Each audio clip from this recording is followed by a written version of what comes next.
ऐसा क्यों कर हुआ, जानू ना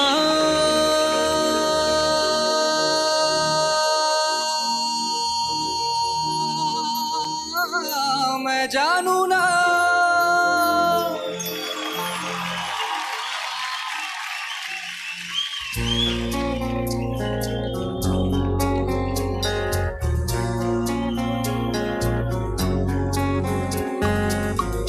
जब जब तेरे पास मैं आया एक सुकून मिला,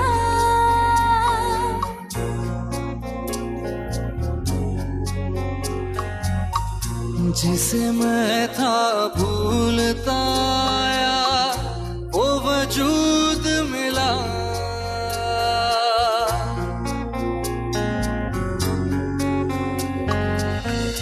जब जब तेरे पास मैं आया एक सुकून मिला, जिसे मैं था भूलता आया वो वजूद मिला। जब आए मौसम गम के तुझे याद किया, ओ जब सहमे तन्हापन से तुझे याद किया।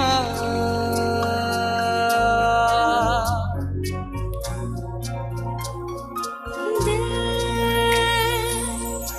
संभल जा जरा, फिर मोहब्बत करने चला है तू। दिल यही रुक जा जरा, फिर मोहब्बत करने चला है तू। ऐसा क्यों कर हुआ, जानू ना मैं जानू ना। दिल संभल जा।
check, check.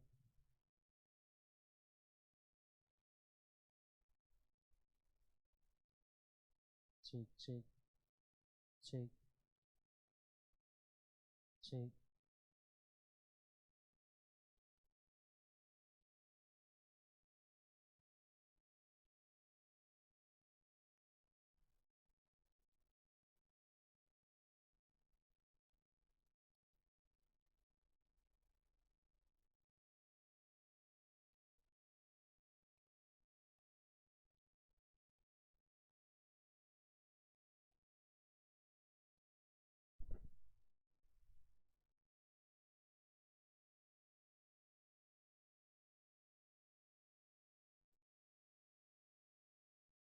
Check, check, check, check, low, yes. Check one, yes. Check, check,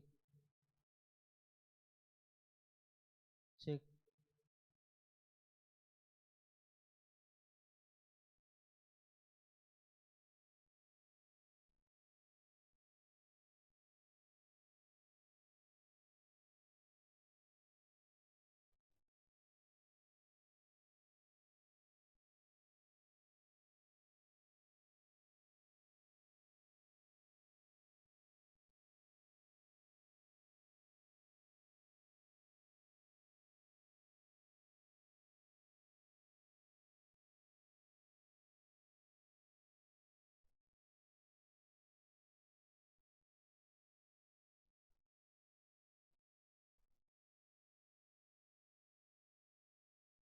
Check, check, check, low, yes. Check, check,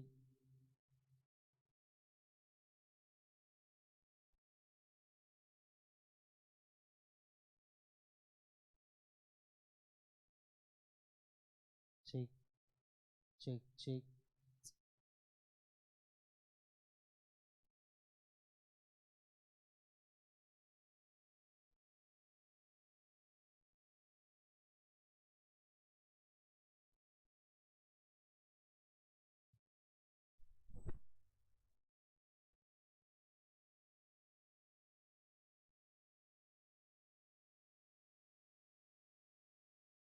Check, check. Hello. Check, check,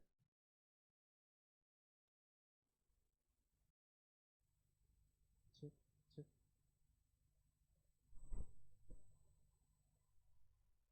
Check, check,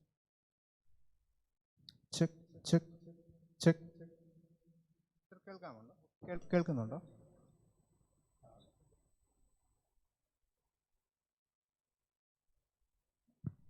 Check, check, check, check, check, check, check, check, check, check.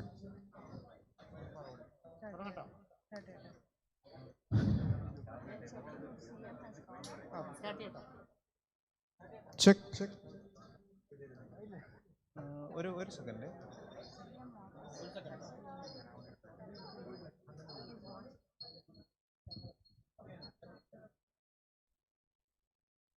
Check, check, check.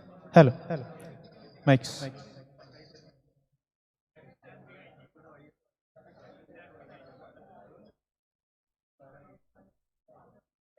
Check. Sir, ഇപ്പം audio okay ആണോ? Hello, check. Audio audio check. Okay അല്ലേ sir? Okay, thank U.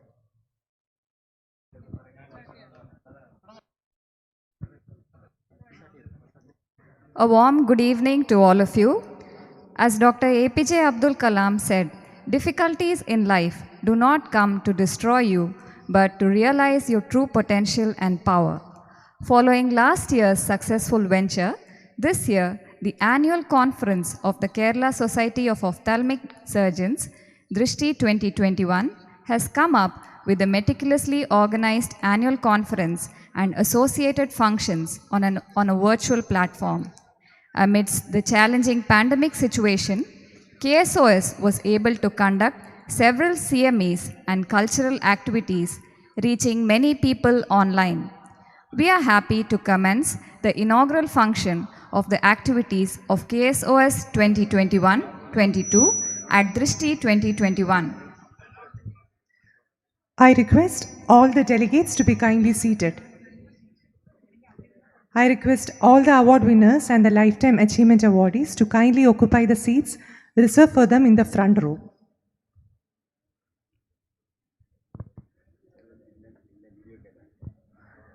I request all the award winners and the Lifetime Achievement awardees to kindly occupy the seats reserved for them in the front row.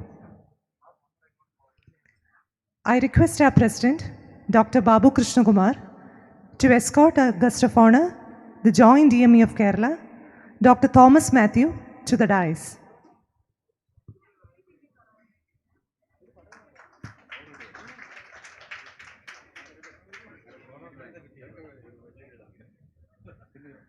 Dr. V. Sahasranamam, the Chairman of the Local Organizing Committee of KSOS, may escort the incoming President, Dr. Arup Chakrabarti, to the dais.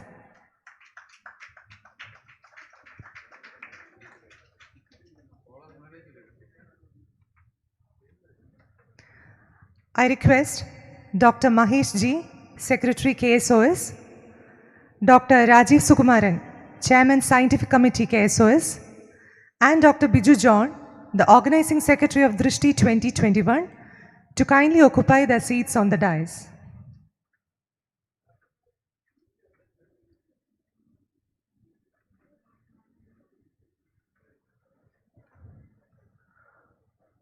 The Secretary, Dr. Mahesh, will now invest the presidential collar on Dr. Babu Krishnakumar.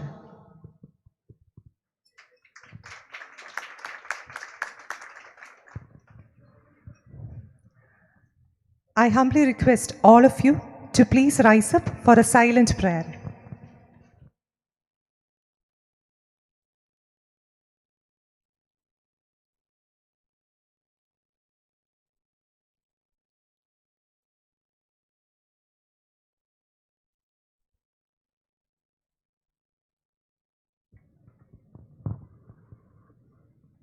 Please be seated.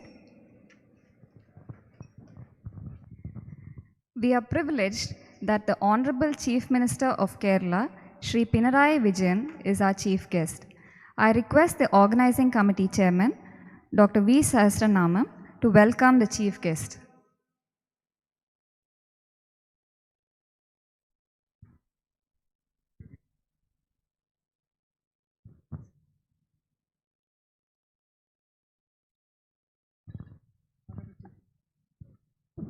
The Honorable Chief Minister would come online at 7 p.m. So let's wait till then until he comes online.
We are privileged that the Honorable Chief Minister of Kerala, Shri Pinarayi Vijayan, is our chief guest.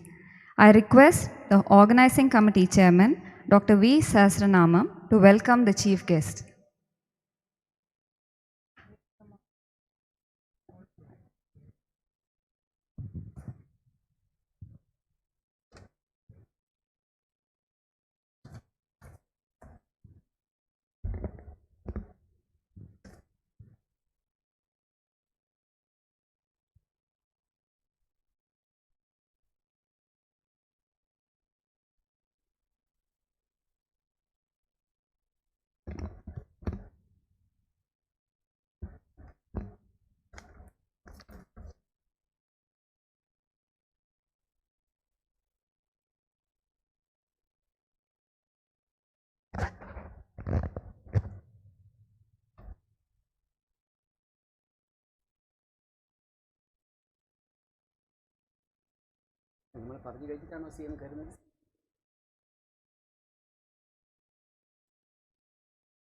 So, good evening to all of you, and a warm welcome to the inaugural function of the 48th Annual Conference of the Kerala Society of Ophthalmic Surgeons, Drishti 2021.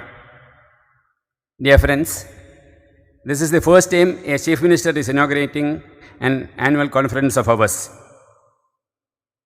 We consider this as a great honor. Amongst his very busy schedule, the Honorable CM has consented to inaugurate our conference and address us. A hearty welcome to you, sir, on behalf of the Kerala Society of Ophthalmic Surgeons, the local organizing committee, and on my own behalf.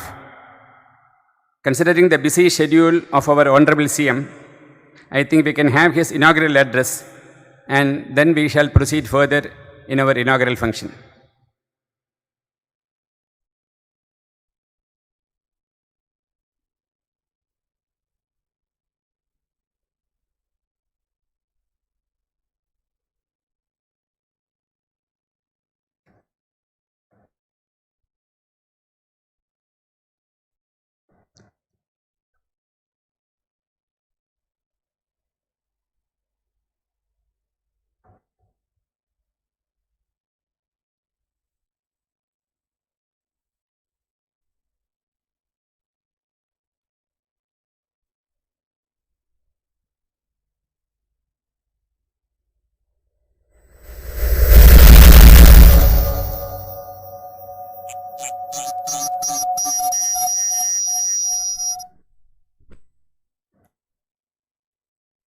നൽകുമെന്നാണ് പ്രതീക്ഷിക്കുന്നത്. Virtual conference ആയാണ് ഇത് സംഘടിപ്പിക്കപ്പെടുന്നത്. നമ്മുടെ നാട്ടിൽ നിലനിൽക്കുന്ന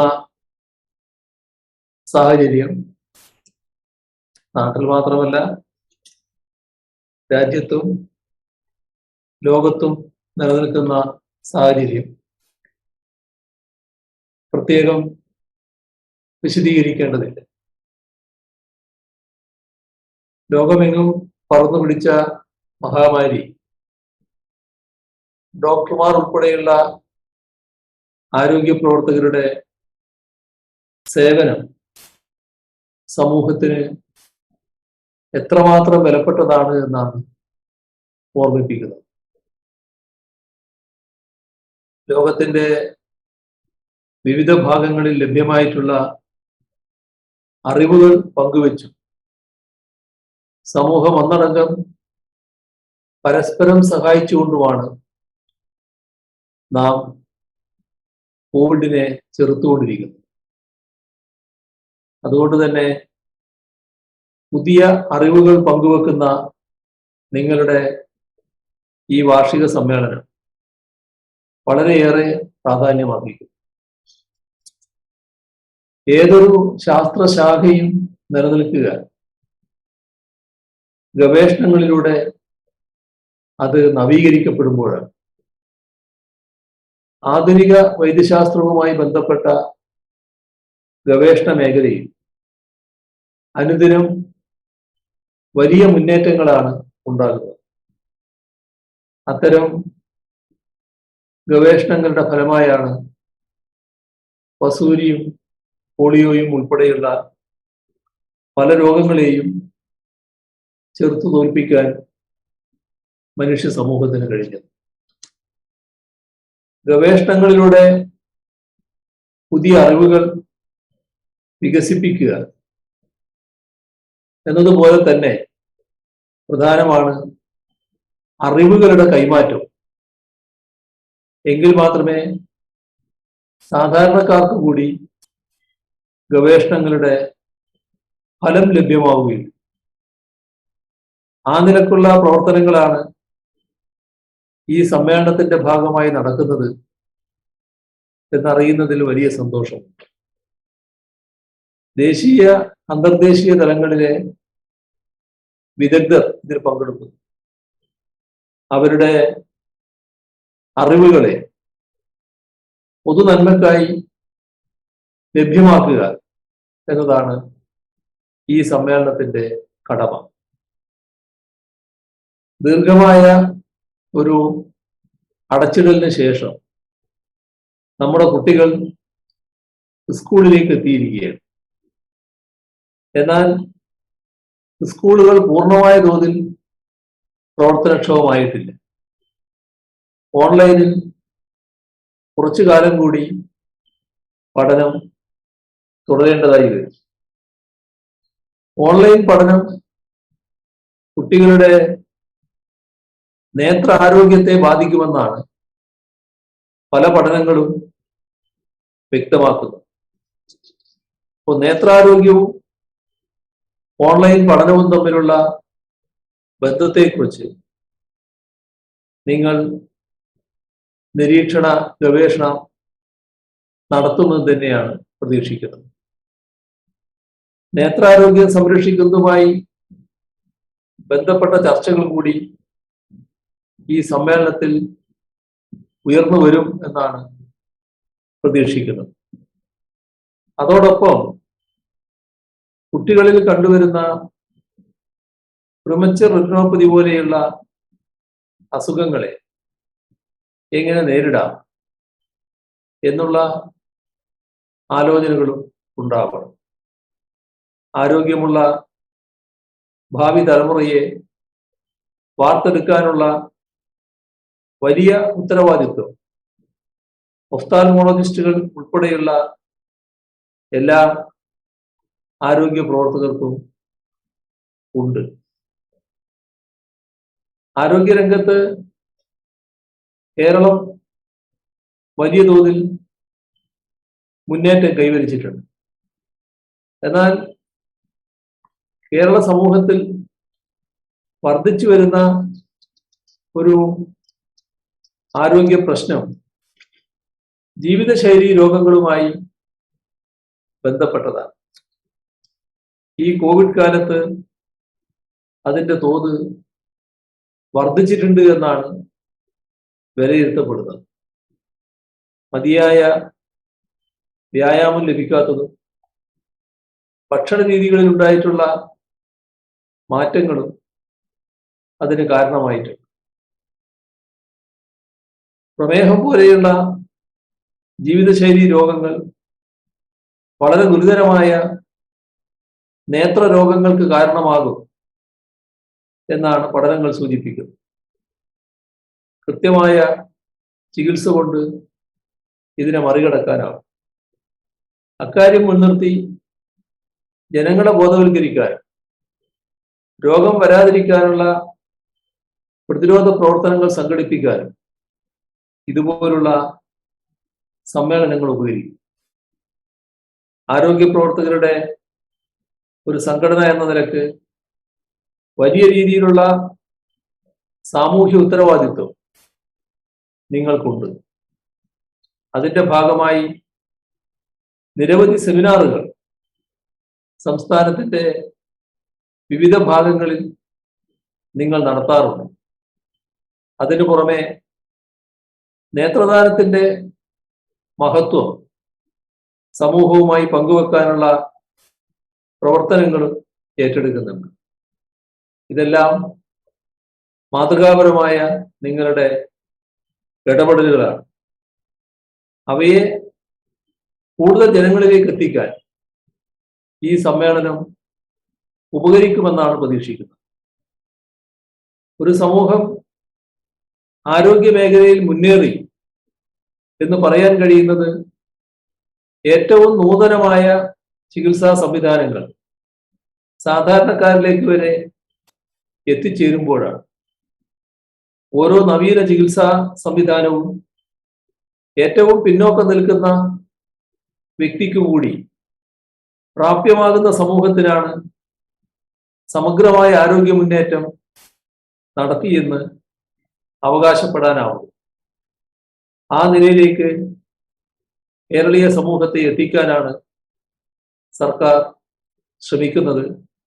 ആ കാര്യത്തിൽ സർക്കാർ പ്രതിജ്ഞാബദ്ധവുമാണ്. എന്നാൽ അത് സാധിക്കാൻ സർക്കാർ ഇടപെടൽ മാത്രം പോരാ. അതിനെ ആരോഗ്യ പ്രവർത്തകരുടെ സഹകരണം കൂടി വലിയ തോതിൽ ആവശ്യമായിട്ടുണ്ട്. ആ നിലക്കുള്ള സഹകരണാത്മക പ്രവർത്തനങ്ങൾ ഏറ്റെടുക്കാൻ ഈ സമ്മേളനം ഉതകട്ടെ എന്ന് ആശംസിക്കുന്നു. കൂടുതൽ കാര്യങ്ങളിലേക്ക് ഞാൻ കടക്കുന്നില്ല. കേരള സൊസൈറ്റി ഓഫ് ഒഫ്താൽമോളജിക് സർജൻസിന്റെ 48ാമത് വാർഷിക സമ്മേളനം വളരെ സന്തോഷത്തോടെ ഉദ്ഘാടനം ചെയ്തതായി അറിയിച്ചുകൊണ്ട് അവസാനിപ്പിക്കുന്നു. നിങ്ങൾക്ക് എൻ്റെ സ്നേഹാഭിവാദനം.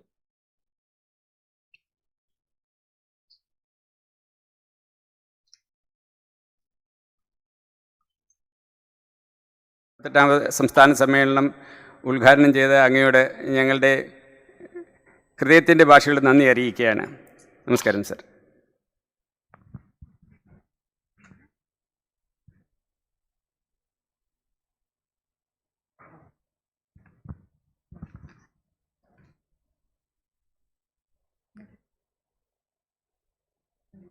Now I request the organizing committee chairman, Dr. V. Sahasranaman, to deliver the welcome address.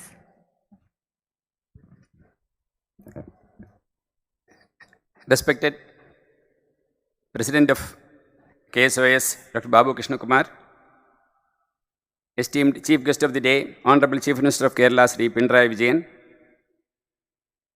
Recording Guest of Honor, stopped. our Joint DME, Dr. Thomas Matthew, Incoming President of the KSOS, Dr. Arup Chakrabarti, General Secretary of the KSOS, Dr. Mahesh, Scientific Committee Chairman, Dr. Rajiv Sukumaran, Chief Organizing Secretary of Drishti 2021, Dr. Biju John, invited national and international faculty, respected senior members of the ophthalmic fraternity, respected past presidents of the KSOS, dear members of the KSOS, dear media persons, dear friends. Good evening to all of you. I am extremely privileged and honored to stand here today to welcome you all to the 48th annual conference of KSOS Drishti 2021. This is the second time we are having our annual conference on a virtual platform. Though COVID-19 has turned many realities into virtualities, definitely COVID-19 has taught us a lot of good lessons. The scientific activities of Drishti 2021 are going on in the virtual platform. We have started today morning. But as in the previous year, we are having this inaugural function and the award distributions in the physical format, adhering to the prevailing COVID restrictions. Our President, Dr. Babu Krishna Kumar, during his tenure as President, has done a very commendable job. He has fulfilled most of the aspirations put forth by him while he took up the presidency last year. On behalf of the local organizing committee and on my own behalf, I welcome you, sir, to this August function. So, dear friends, the Honorable GM was our chief guest, and considering his busy schedule, I had already welcomed him, and he was kind enough to inaugurate our conference. And once again, a hearty welcome to our Honorable CF on behalf of the KSOS, local organizing committee, and on my own behalf. Our guest of honor of the day, Dr. Thomas Matthew, is not only a good doctor and administrator, but also a good orator and a person with great theatrical skills. He is a person well known for his humor sense, which actually also helps him in his day-to-day administrative problems in dealing with all sorts of persons. We are lucky to have him as our guest of honor for today's meeting. A hearty welcome to you, sir. Our incoming President, Dr. Arup Chakrabarti, is a true international ophthalmologist. We assure that as KSOS President, Dr. Arup will bring more glory to our KSOS. A warm welcome to you, Dr. Arup. Our General Secretary, Dr. Mahesh, during his 2 years in office, has done yeoman service to our association.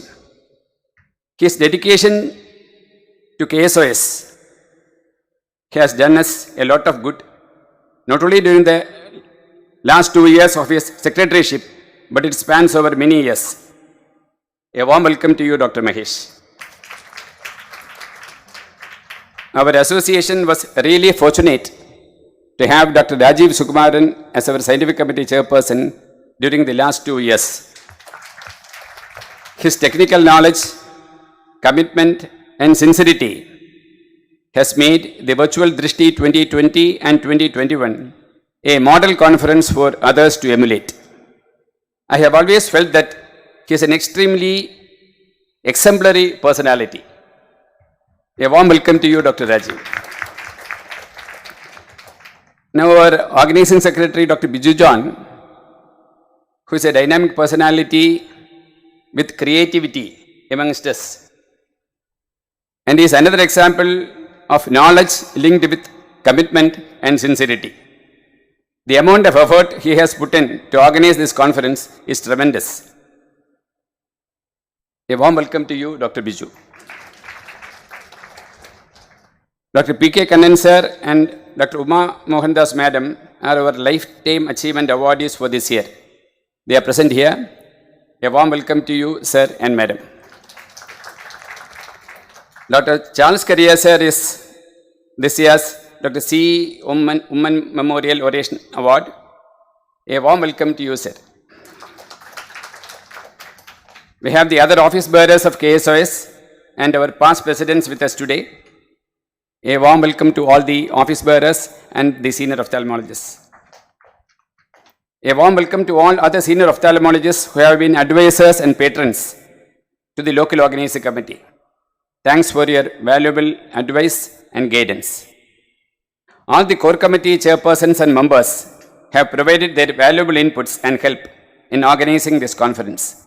A warm welcome to all of you. A hearty welcome to all the national and international faculty who enrich this conference with their valuable virtual participation and inputs. A warm welcome to all the KSOS members present here, the awardees of the various scientific sessions, and our delegates and members who are participating in this event virtually. A warm welcome to all our trade delegates who have participated in Drishti 2021. We have our media and press friends here who are attending this meeting and covering this event of ours. A warm welcome to each one of you. In spite of the COVID pandemic and the natural calamities recently in the form of floods, all the members and office bearers of the KSOS have taken pains to make this 48th annual conference of ours a memorable one. My salutes to each one of you. Thank you. Jai Hind, Jai KSOS. Thank you, sir. That's a small request. The delegates present in this hall kindly avoid watching the inaugural function live in your mobile phones now.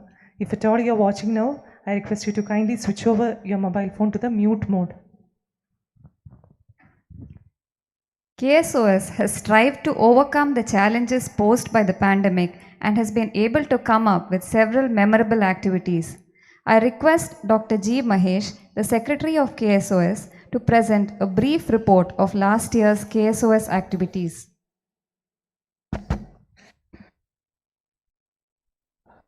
President KSOS Dr. Babu Krishna Umar, Honorable Chief Minister Sri Pinarayi Vijayan, Guest of Honor Dr. Thomas Matthew, other dignitaries on and off the dais, senior colleagues and friends.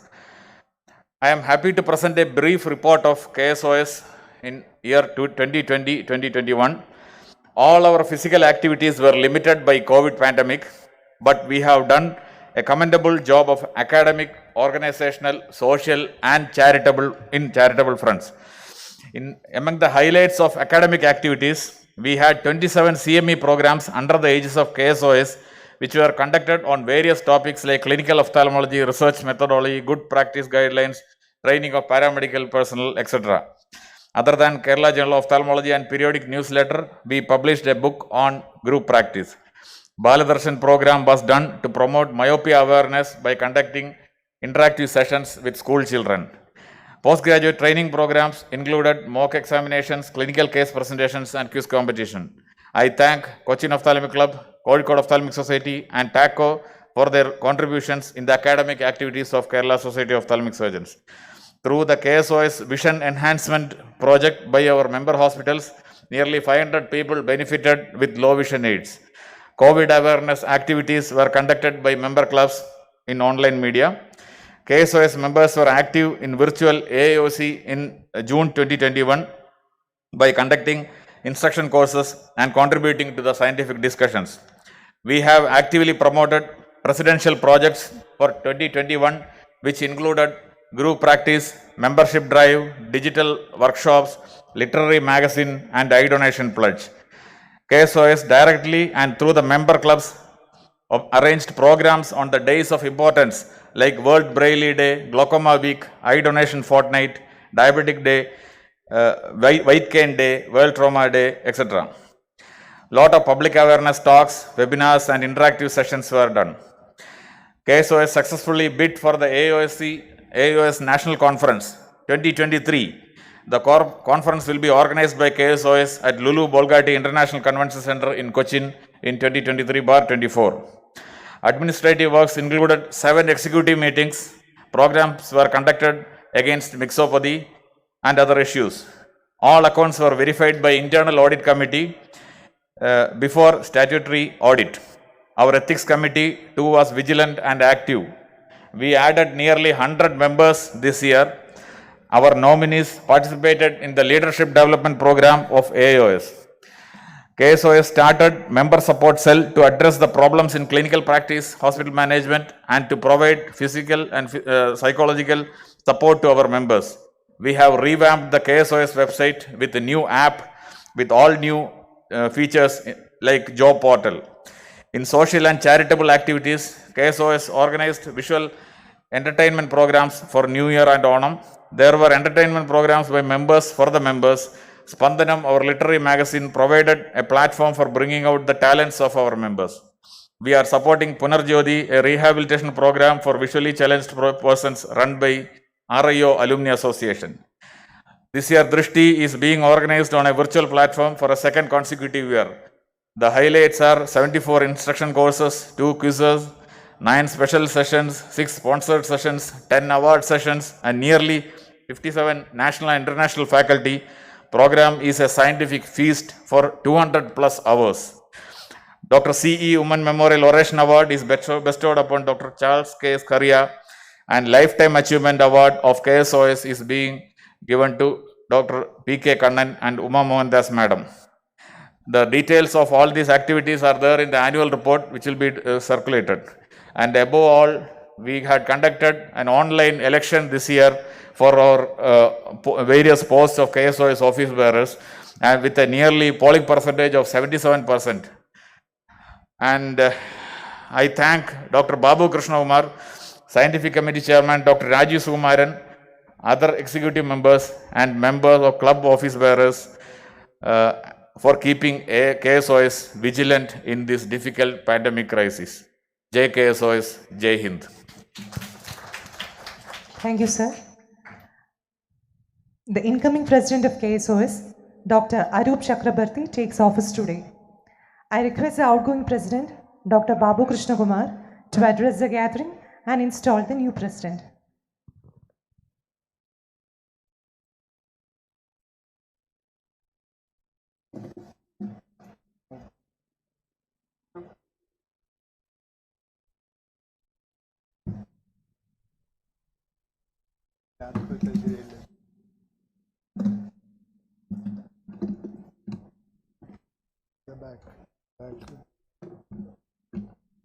ഇല്ല അത് screen വെച്ചോട്ടെ.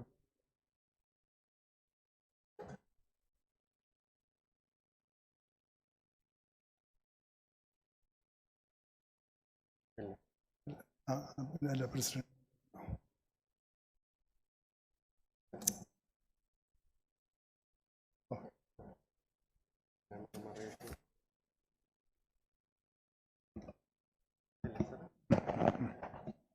Thank you.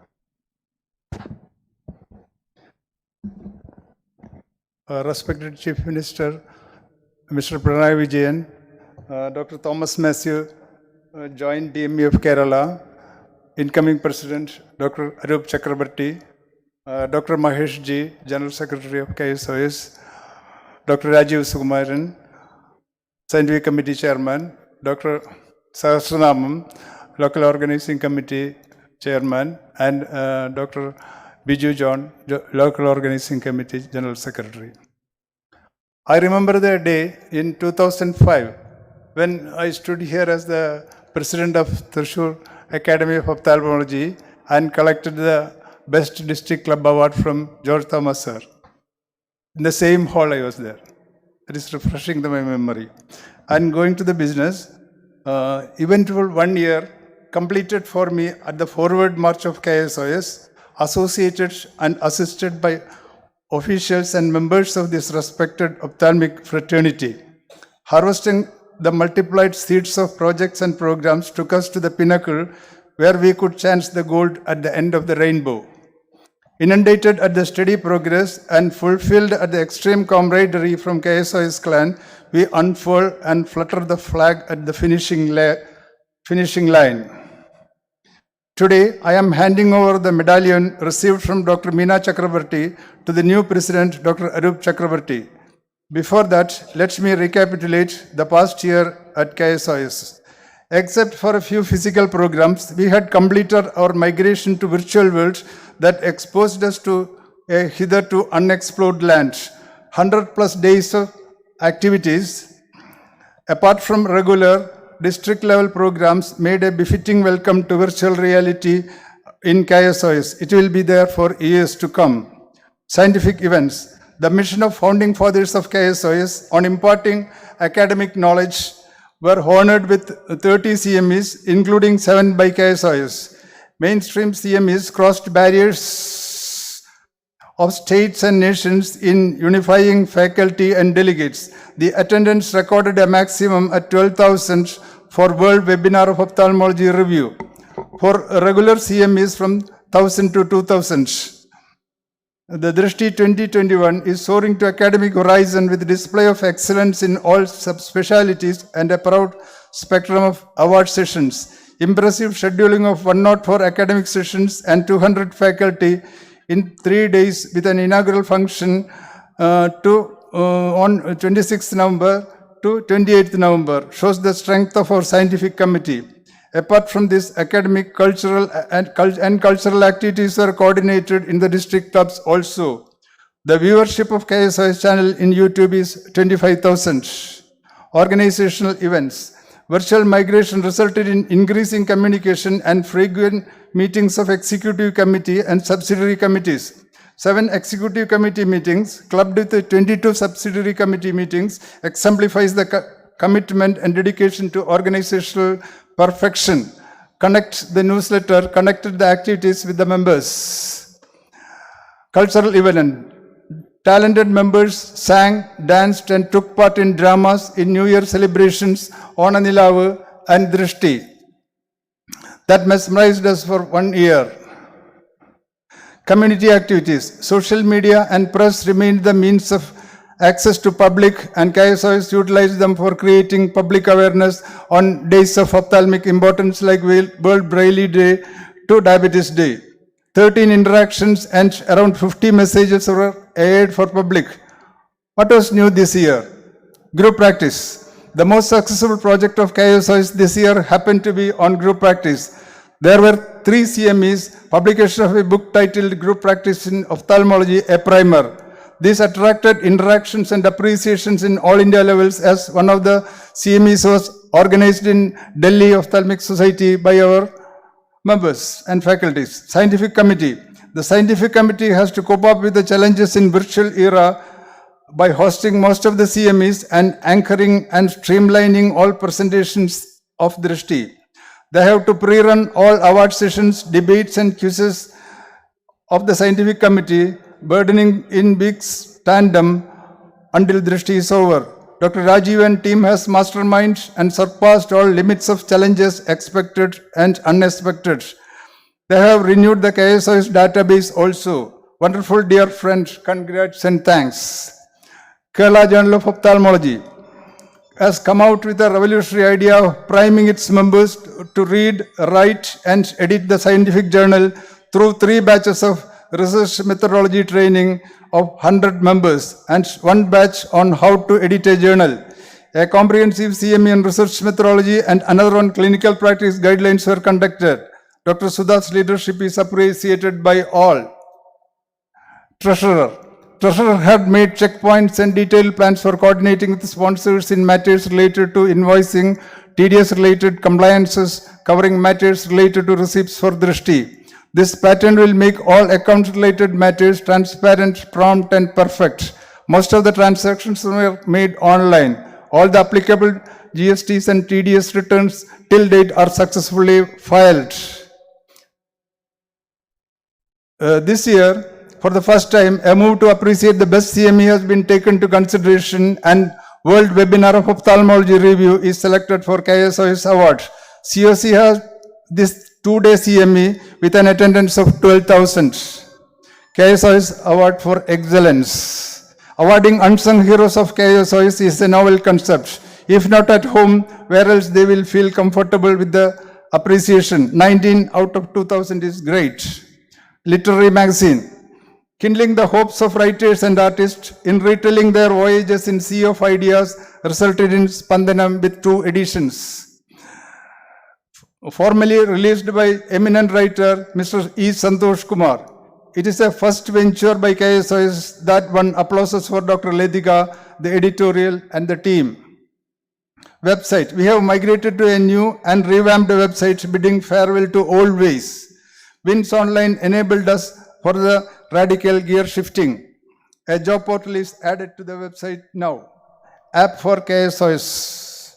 The new app KSOS makes it much smoother and faster to reach KSOS.in. Continuing with the past president's project. Adorable is their love to the projects. Here are some of the projects of past president continued this year. Myopia and atropine. Project of Dr. Mahadevan sir was the main topic of KSOS CME myopia. Dr. Radharamanan's president project of low vision was enlivened at observation of World Braille Day by COC. Dr. Shashikumar project of CMEs for paramedics has 2 CME supports from KSOS. Dr. Meena Chakravarti's project on NCD and NCED was active in many CMEs and especially a talk by her at the webinar on World Diabetes Day. Pledging of 1 lakh eyes. Encouraged and taking the cue from Kozhikode Ophthalmic Society, KSOS extended eye donation fortnight to the movement all over Kerala in pledging of 1 lakh eyes. This is meant to rejuvenate the eye donation movement and keratoplasty that was slackened for past 2 years. A press conference was conducted at Thrissur Press Club. Everyone can log into WePledgeCampaign.com and pledge their eyes hassle-free. Membership drive. KSOS celebrated October 20th to November 20th to boost the membership drive. Past Presidents Forum. We wanted out past presidents and their guidance in activities of KSOS and cement their relation with KSOS. A WhatsApp group made the communication easy. Dr. C.V. Andrews was the coordinator. We could receive many valuable inputs from them. AIOC 2023 to Kerala. United and aggressive campaigning for AIOC 2023 met with success and the All India Conference is allotted to Kerala in AIOS Managing Committee and subsequent GB of AIOS during June 2021. Member Support Cell. We have received to help out our members on problems arising in their daily encounters from any sectors of life. The panel in member support cell are Dr. A. Giridhar, Dr. V. Sahasranamam, Dr. Srini Adaklon, Jane Chimman, Dr. Marin Paul, KSOS President and Honorable Secretary. En route your problems to KSOS General Secretary at gmail.com. Finally, thank you. Truly, I am thankful to what happened at the infinite potential of KSOS, its office bearers, executives, and members. Dr. Mahesh Gopalakrishnan, Secretary of KSOS, has all the answers as well as questions too on how to solve the issues. Worshipful is your passion to the society. Dr. Rajiv Sukumaran, our scientific committee chairman, remained a beacon for all of us to reach our destination. Without him, the virtual platform and its Gordian knot would not have been cut for KSOS. That's how he remains architect of enlightened and virtualized KSOS in activities ranging from scientific, organizational, cultural, or social. President-elect Dr. Arup Chakravarti and Vice President Dr. Sai Kumar lend their firm and generous support to KSOS. Dr. Bastian, my dear companion, kept the financial scene up to date and at positive side always. A factual treasurer to treasure. I had numbered Dr. Sudha, the editor of KSOS Milestones earlier. Pleased to have you in the team. Dr. Jane Chimman, as a website editor, made a quantum leap this year, and we are proud of you. Dr. Rohan A., our Joint Secretary, is a powerhouse of ideas. Thank you, Rohan, for being with us and parting with a couple of ideas with me. It's time now to declare thanks to you, my dear Executive Committee members. Creative exchanges with you and unflinching support from you is the backbone of success story of KSOS this year. Finally, to all KSOS members who loved, cared, admired, and appreciated, hope we could live up to and fulfill not all, but many of the promises we offered. The patronage you offered was immense. In return, accept our humble thanks, spelt proudly. And finally, my genuine thanks to local organizing committee of Drishti, comprising of Trivandrum Ophthalmic Club, Kollam Ophthalmic Association, Pathanamthitta Ophthalmic Society, and their earnest works. Especially Dr. Sahasranamam, Chairman, Organizing Committee, and Dr. Biju John, the Organizing Secretary. Last 1 year too, I was spared of my duties at home, for which I am indebted to you, my family. I am returning to your love. Thank you.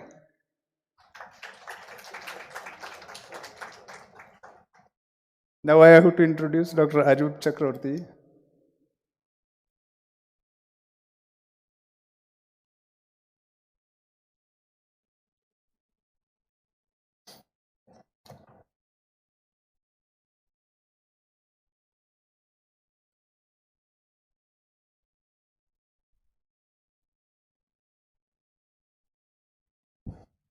Dr. Arup Chakravarti. I am endowed with the pleasant duty of introducing to you KSO's truly international prodigy, Dr. Arup Chakravarti, as our new president. An intellect who has studied, researched, done the best for the patients, and presented his amazing findings to the whole world. The conferences heard what he said, appreciated his wisdom, and honored him with medals and awards. His quest for accumulating knowledge and disseminating it to fellow ophthalmologists is the energizing factor in his love. Dr. Arup, now Chakravarti of KSOS. Dr. Arup was born in Calcutta. His father is Manakumar Chakravarti, mother is late Manju Chakravarti. Transformation to a world-renowned ophthalmologist is the history concealed in the boy while he continued his growth from West Bengal to Tamil Nadu and finally to Kerala. Arup completed his school studies at Calcutta.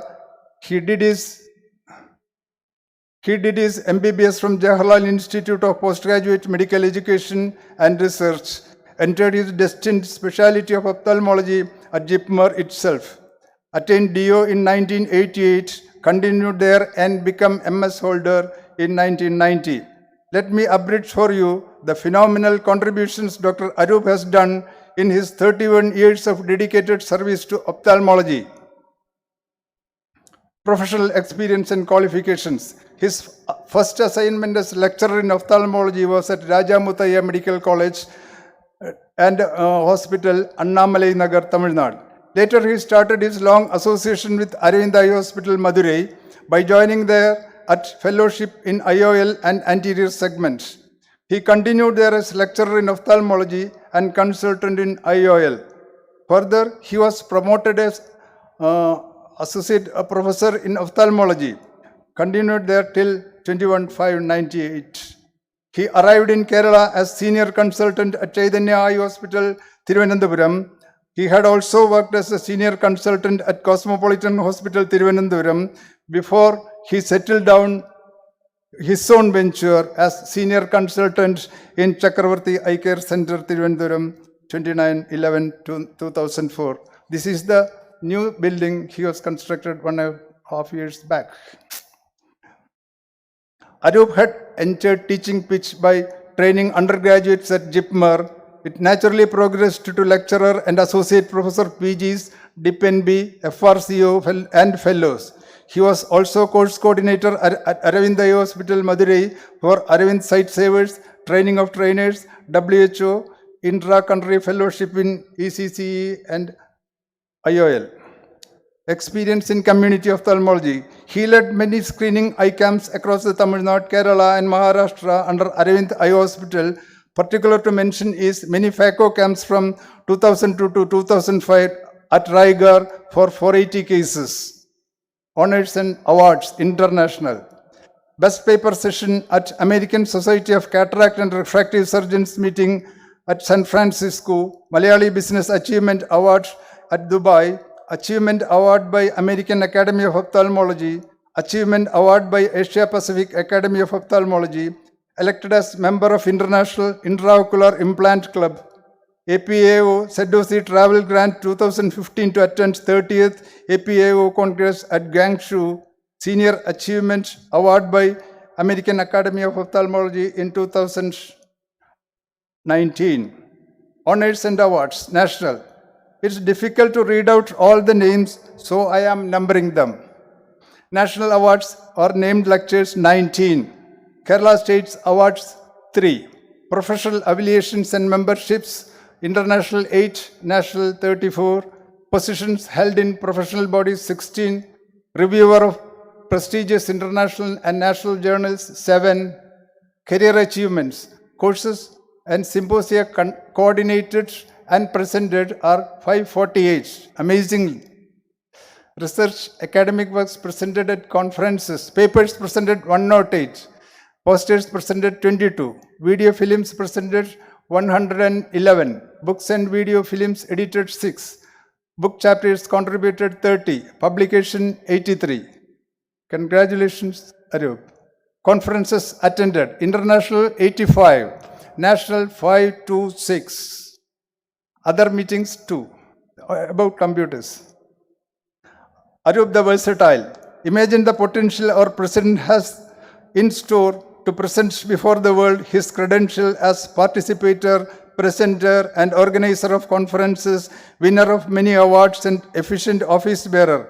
Beyond this, his mind is fertile with ideas and images only a poet could conceive. These are expressed rarely in some social media posts. These are the sections from his instruction courses, presentations, pages written to our book, etc. Versatile selfies. Most of the ophthalmic friends are in the lovable net he captured as selfless selfies. Perfect match, anterior segment and retina.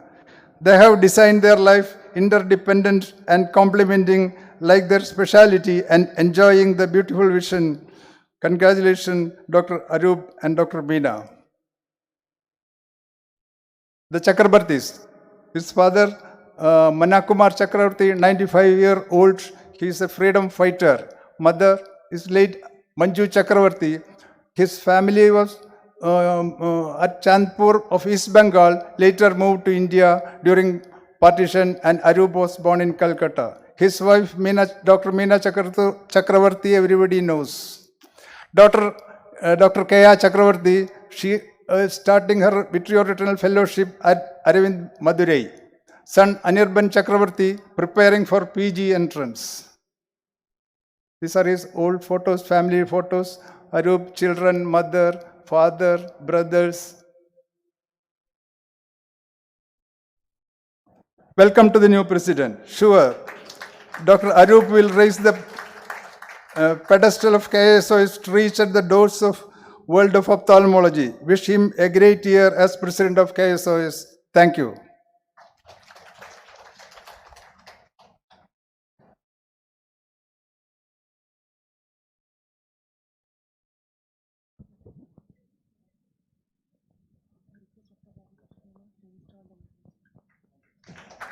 So Dr. Babu Krishna Kumar has installed the new president, Dr. Arup Chakrabarti.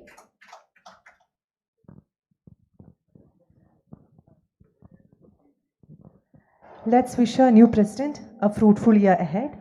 I now invite Dr. Arup Chakrabarti to deliver the presidential address.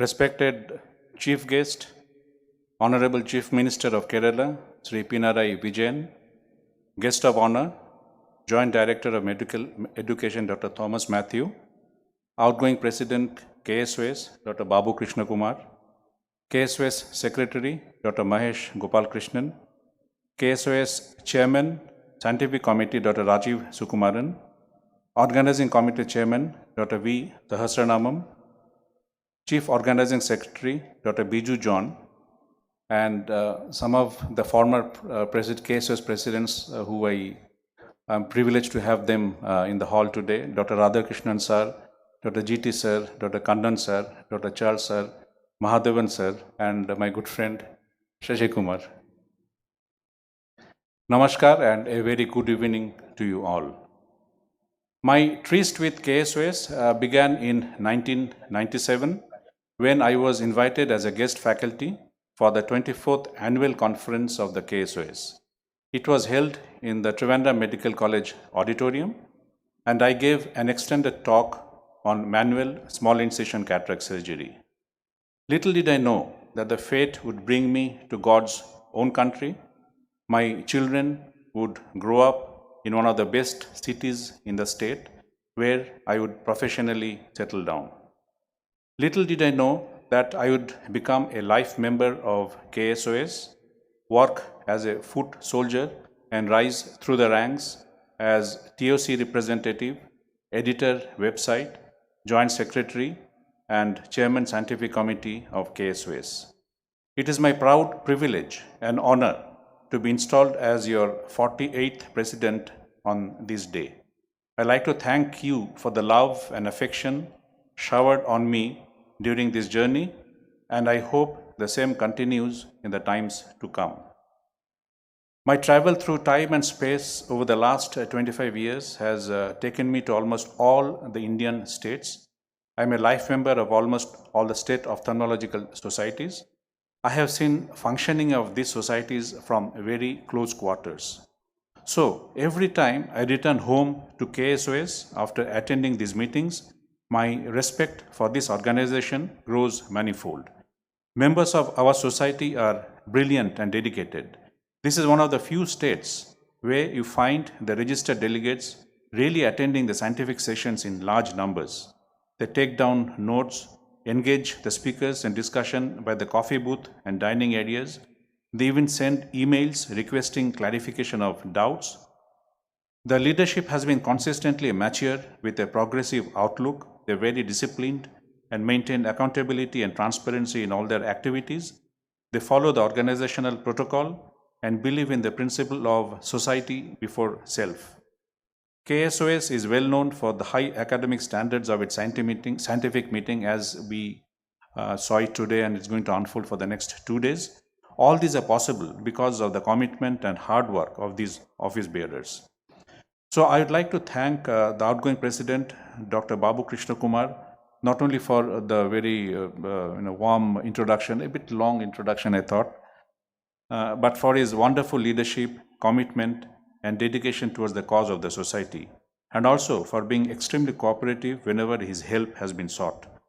I would also like to express my heartfelt gratitude to the presidents who have come before us and created such a strong edifice that KSOS is. Without their collective contributions, we will not be where we are today. Now, before I move further, I'd like to pay tributes to 3 of my contemporaries who have contributed significantly towards the growth of KSOS. I look up to them as role models and inspiration as I ready myself to begin my journey as President KSOS. I am also aware that if they have seen further, it is by sitting on the shoulders of the legendary predecessors for whom I have tremendous respect and admiration. Today, if the society functions like a well-oiled machine, if all the society events happen in time following a calendar, if we have a manual for the conduct of KSOS affairs, and we have to thank Dr. Shashi Kumar, who has spent a considerable amount of time and energy in streamlining the activities of the society. Thank you, Shashi. The Kerala Journal of Ophthalmology metamorphosed into a template, a role model for the other southern state journals to follow under the editorship of Dr. Meena Chakrabarty in 2005. Subsequently, each successive KJO editor has further raised the bar of excellence. Thank you, Meena. We went through unprecedented times due to COVID-19 pandemic the last 2 years, which had serious implications in the way we conduct our annual conference. Cometh the time, cometh the man. KSOS is fortunate to have the tech-savvy Dr. Rajiv Sukumaran, who not only helped us to tide over the crisis, but gave us 2 wonderful back-to-back, highly scientific Drishti conferences. Thank you so much, Rajiv. It is customary for the incoming president to present his plan for the next year in his presidential speech. So when I deliberated upon this exercise, I realized that there are no major lacunae in the functioning of KSOS. All the cogs in the KSOS machine are functioning well and are in no need of any radical changes. Keeping this in mind, I have prepared an appropriate plan which I think will further optimize the performance of the society. The activities envisaged during the current term will touch upon both the academics in KSOS as well as the administrative segment. There are plans to further step up the social media activities. We'll also follow up on what we term as pet projects of past presidents, the 4 Ps. The scientific content of the last 2 online annual meetings have been exemplary, and if the subsequent Drishti meeting is to be conducted online, we'll also follow the same format. The KSOS has been conducting highly popular and well-attended webinars on a regular basis over the last 2 years. All the talks are excellent and very useful to the viewers. There is a gold mine of information which we all know is stored somewhere in the cloud, ready to be revisited whenever needed. However, when we want to access a particular topic of interest, finding it may be akin to finding a needle in a haystack, and it may become a very cumbersome and laborious experience. Hence, we have plans to consolidate the scientific content, segment them into topic-wise knowledge capsules, archive them, and also periodically disseminate them amongst the members. We will add another dimension to the webinars with the launching of the monthly journal clubs. Hope this will be found useful by the membership. We also plan to conduct a series of webinars in different subspecialties titled Controversies in Ophthalmology. During this period, we will also come out with a CME series with the same title, Controversies in Ophthalmology. Dr. Rohan has done a wonderful job in bringing out 3 newsletters so far in 2021. A limited number of hard copies are being printed, which will continue this year too. Digital copies of the newsletters will be promptly uploaded on the KSOS website. In addition, the digital copies will also be emailed to all KSOS members. We plan to make this venture self-financing. We also plan to prepare an official list of all eminent ophthalmologists who have been interviewed in the newsletters so far. This list will come handy to the subsequent joint secretaries in charge of the KSOS newsletter when they choose the next eminent ophthalmologist for interview. Society membership drive will be a focus area during this term. We all make concerted efforts to increase the membership strength both in KSOS as well as AIOS. Dr. Babu and his team have done a commendable job, and we will follow up on that. This slide shows you the number of new KSOS members ratified at 3 consecutive GB meetings between 2019 and 2021. This data may be outdated by a couple of days, which I got from Mahesh. The members' numberships have consistently grown and now stands at 2085. We have successfully added 98 and 79 members in the last 2 years. My plan is to cross 100 new members in the next GB. The total AIOS membership strength today stands at 24,773 as of 2021 AIOC GB ratification.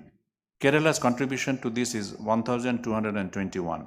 So clearly we have some catching up to do with the rest of the neighboring states. A higher membership strength will empower us with a greater standing in the national society. KSOS added 73, 95 and 60 new members to AIOS over the last 2 years, and we plan to add at least 150 new members to AIOS in the current year. So how do we go about improving upon the membership strength?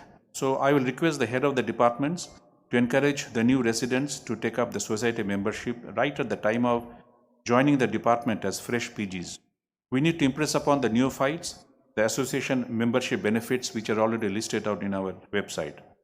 I remember when I left Pondicherry after my MS, I had 3 life membership certificates along with me. Those were of AIOS, TNOA and Pondicherry Ophthalmic Association.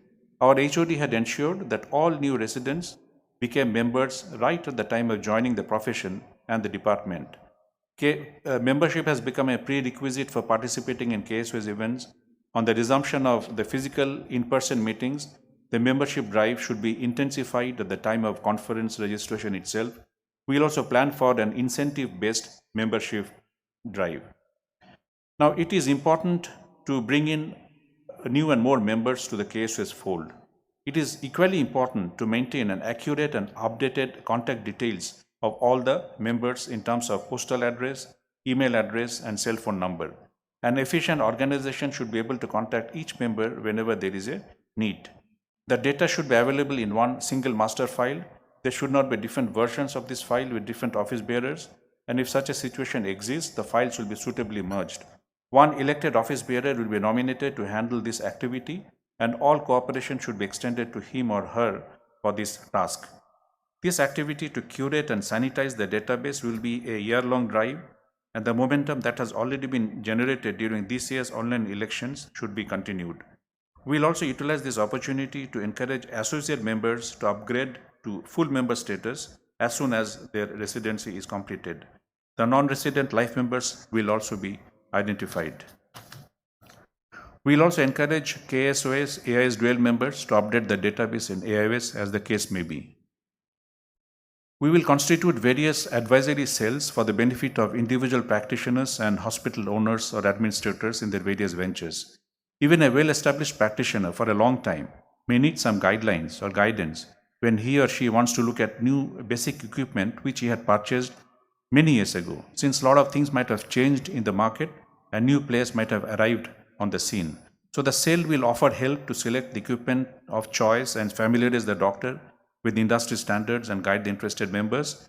This will also provide information as to how to go about contacting the various agencies and help out with the roadblocks faced in terms of empanelment with TPA and cashless avenues.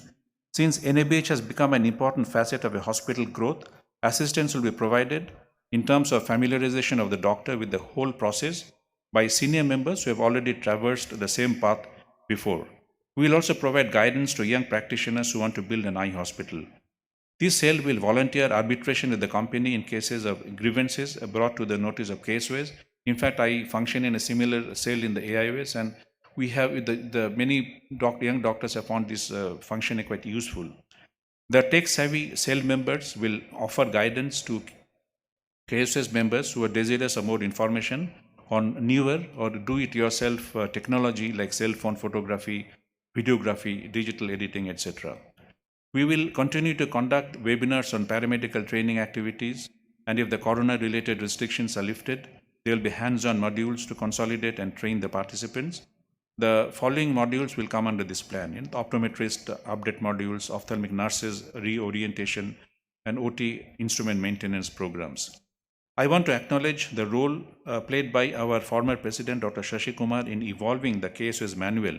Yesterday also, when we are organizing, we had come for a visit, and I saw Dr. Shastranamam bringing up Dr. Shashi Kumar as regards how to go about the procedure, how to follow the procedures. So thank you, Shashi, again for giving us a good manual. And I'd like to thank you for your stupendous efforts and to plan this manual as a guideline. There may be minimal amendments to it in keeping with the changing times and the prevalence of the pandemic. KSOS is going to have a new executive committee for this year. A few members have already been in the executive committee in the past, holding a different post. Rest will be absolutely new first-time members. So it may need a period of acclimatization and getting familiar with the activities needed to carry out the high responsibilities associated with these posts. I remember when I was elected to a particular post in another association, I knew what I have to do, but I felt like a fish out of water when it came to implementation and execution of the plans I had. My predecessor hadn't left behind any guidelines and manual, so to say. My fellow office bearers also experienced the same challenges. So word of mouth succession is convenient, but not the best way to pass on the baton. It is important to have a SOP for each post so that the activities can continue unhampered in a seamless manner, regardless of who holds the post. Hence, we will evolve an SOP for each post to further streamline the KSOS activities, and it will surely make it easier for the incumbent office bearer. The scientific committee, website editor, secretary will also expeditiously prepare a calendar and a timeline of activities which will abide by. Of course, there may be force majeure situations when things might have to be approached differently. Diversity and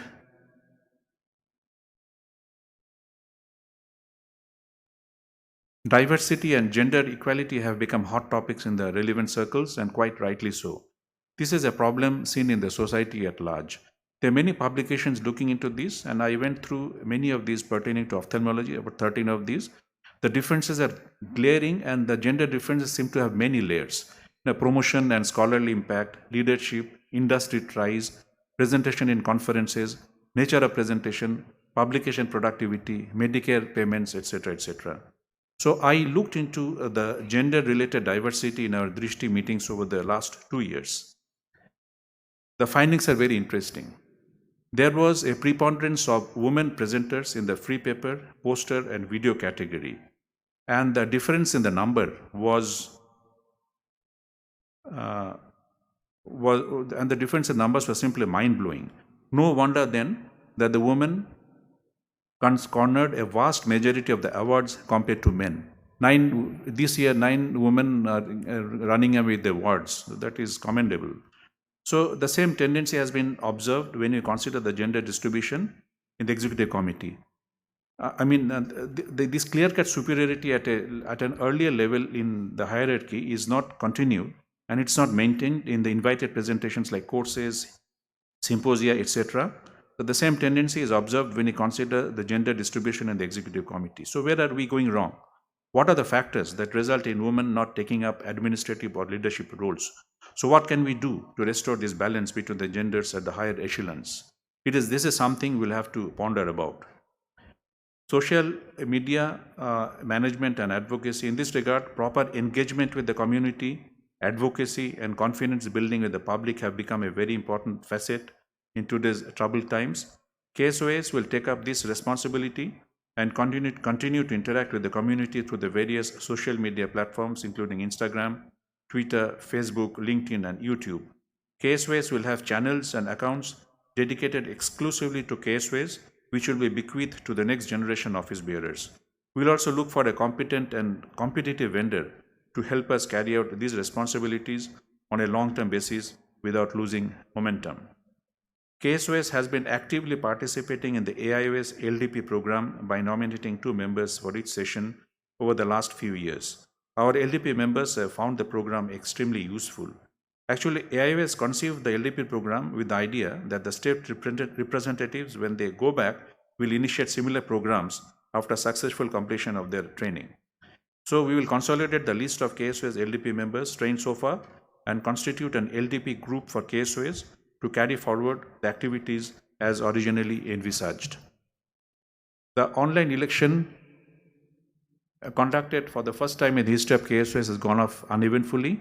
Full credit to be given to the team led by President Dr. Babu Krishna Kumar, Honorary Secretary Dr. Mahesh Gopal Krishnan, Chairman Scientific Committee Dr. Rajiv Sukuman. Thank you so much. I mean, without your so much of commitment, I don't think we have about 75% people who have voted. That is a stupendous number.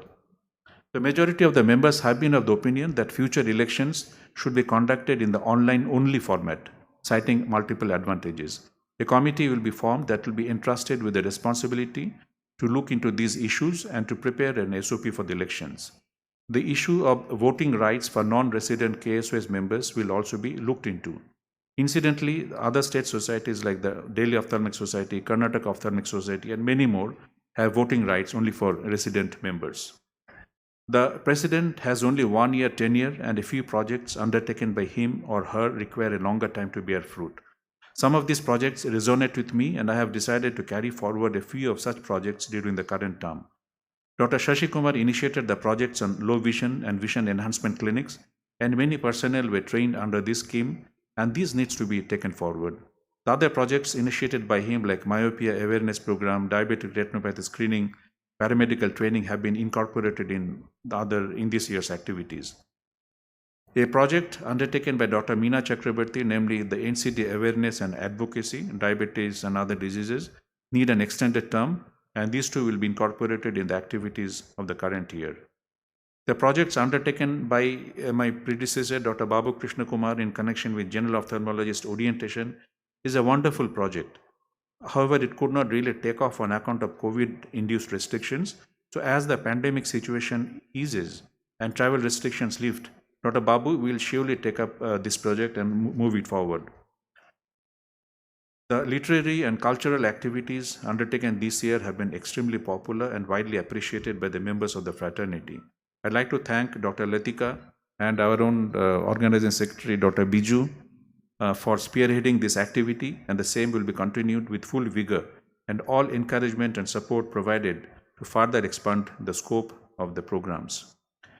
So friends, as I wrap up, I would like to thank the LOC led by Sahasranamam sir, Biju, and the rest of the members for the wonderful work they have done in organizing this meeting. I'd also like to thank the outgoing executive committee led by Dr. Babu Krishna Kumar and his team for the great year they gave us, and we promise to take it forward from here on.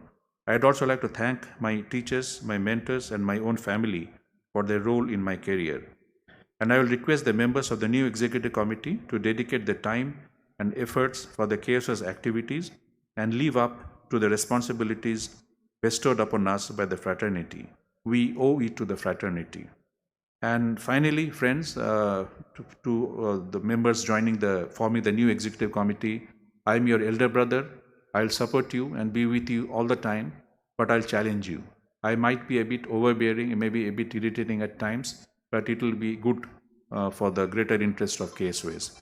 Thank you so much. Jai KSOS, Jai Hind. Thank you, sir. Today, we have an eminent personality as a guest of honor. He's an academician, a writer, an actor with an interest in photography. I humbly invite our guest of honor, Dr. Thomas Matthew, the Joint DME, to light the ceremonial lamp.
Now I request Dr. Thomas Matthew to deliver the keynote address.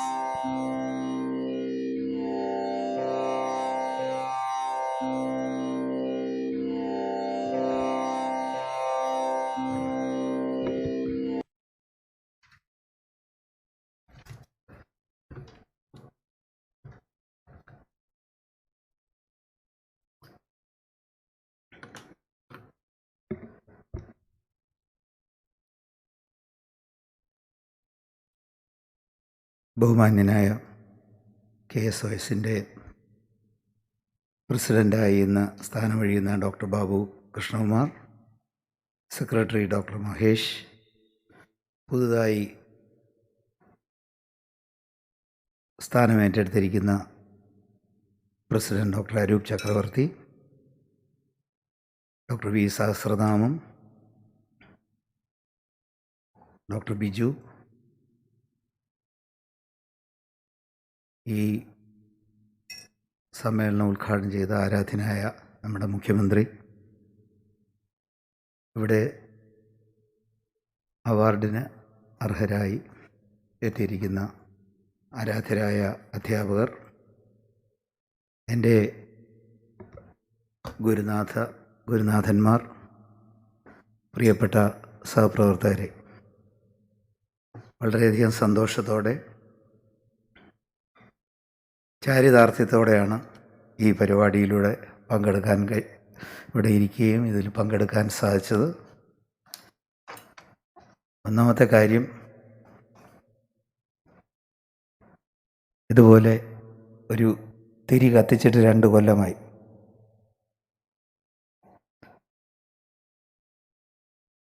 അപ്പോൾ വീണ്ടും ഒരു തിരിച്ചുവരവാണ് ഈ ഹാളിൽ നിങ്ങളുടെ എല്ലാം സാന്നിധ്യത്തിൽ.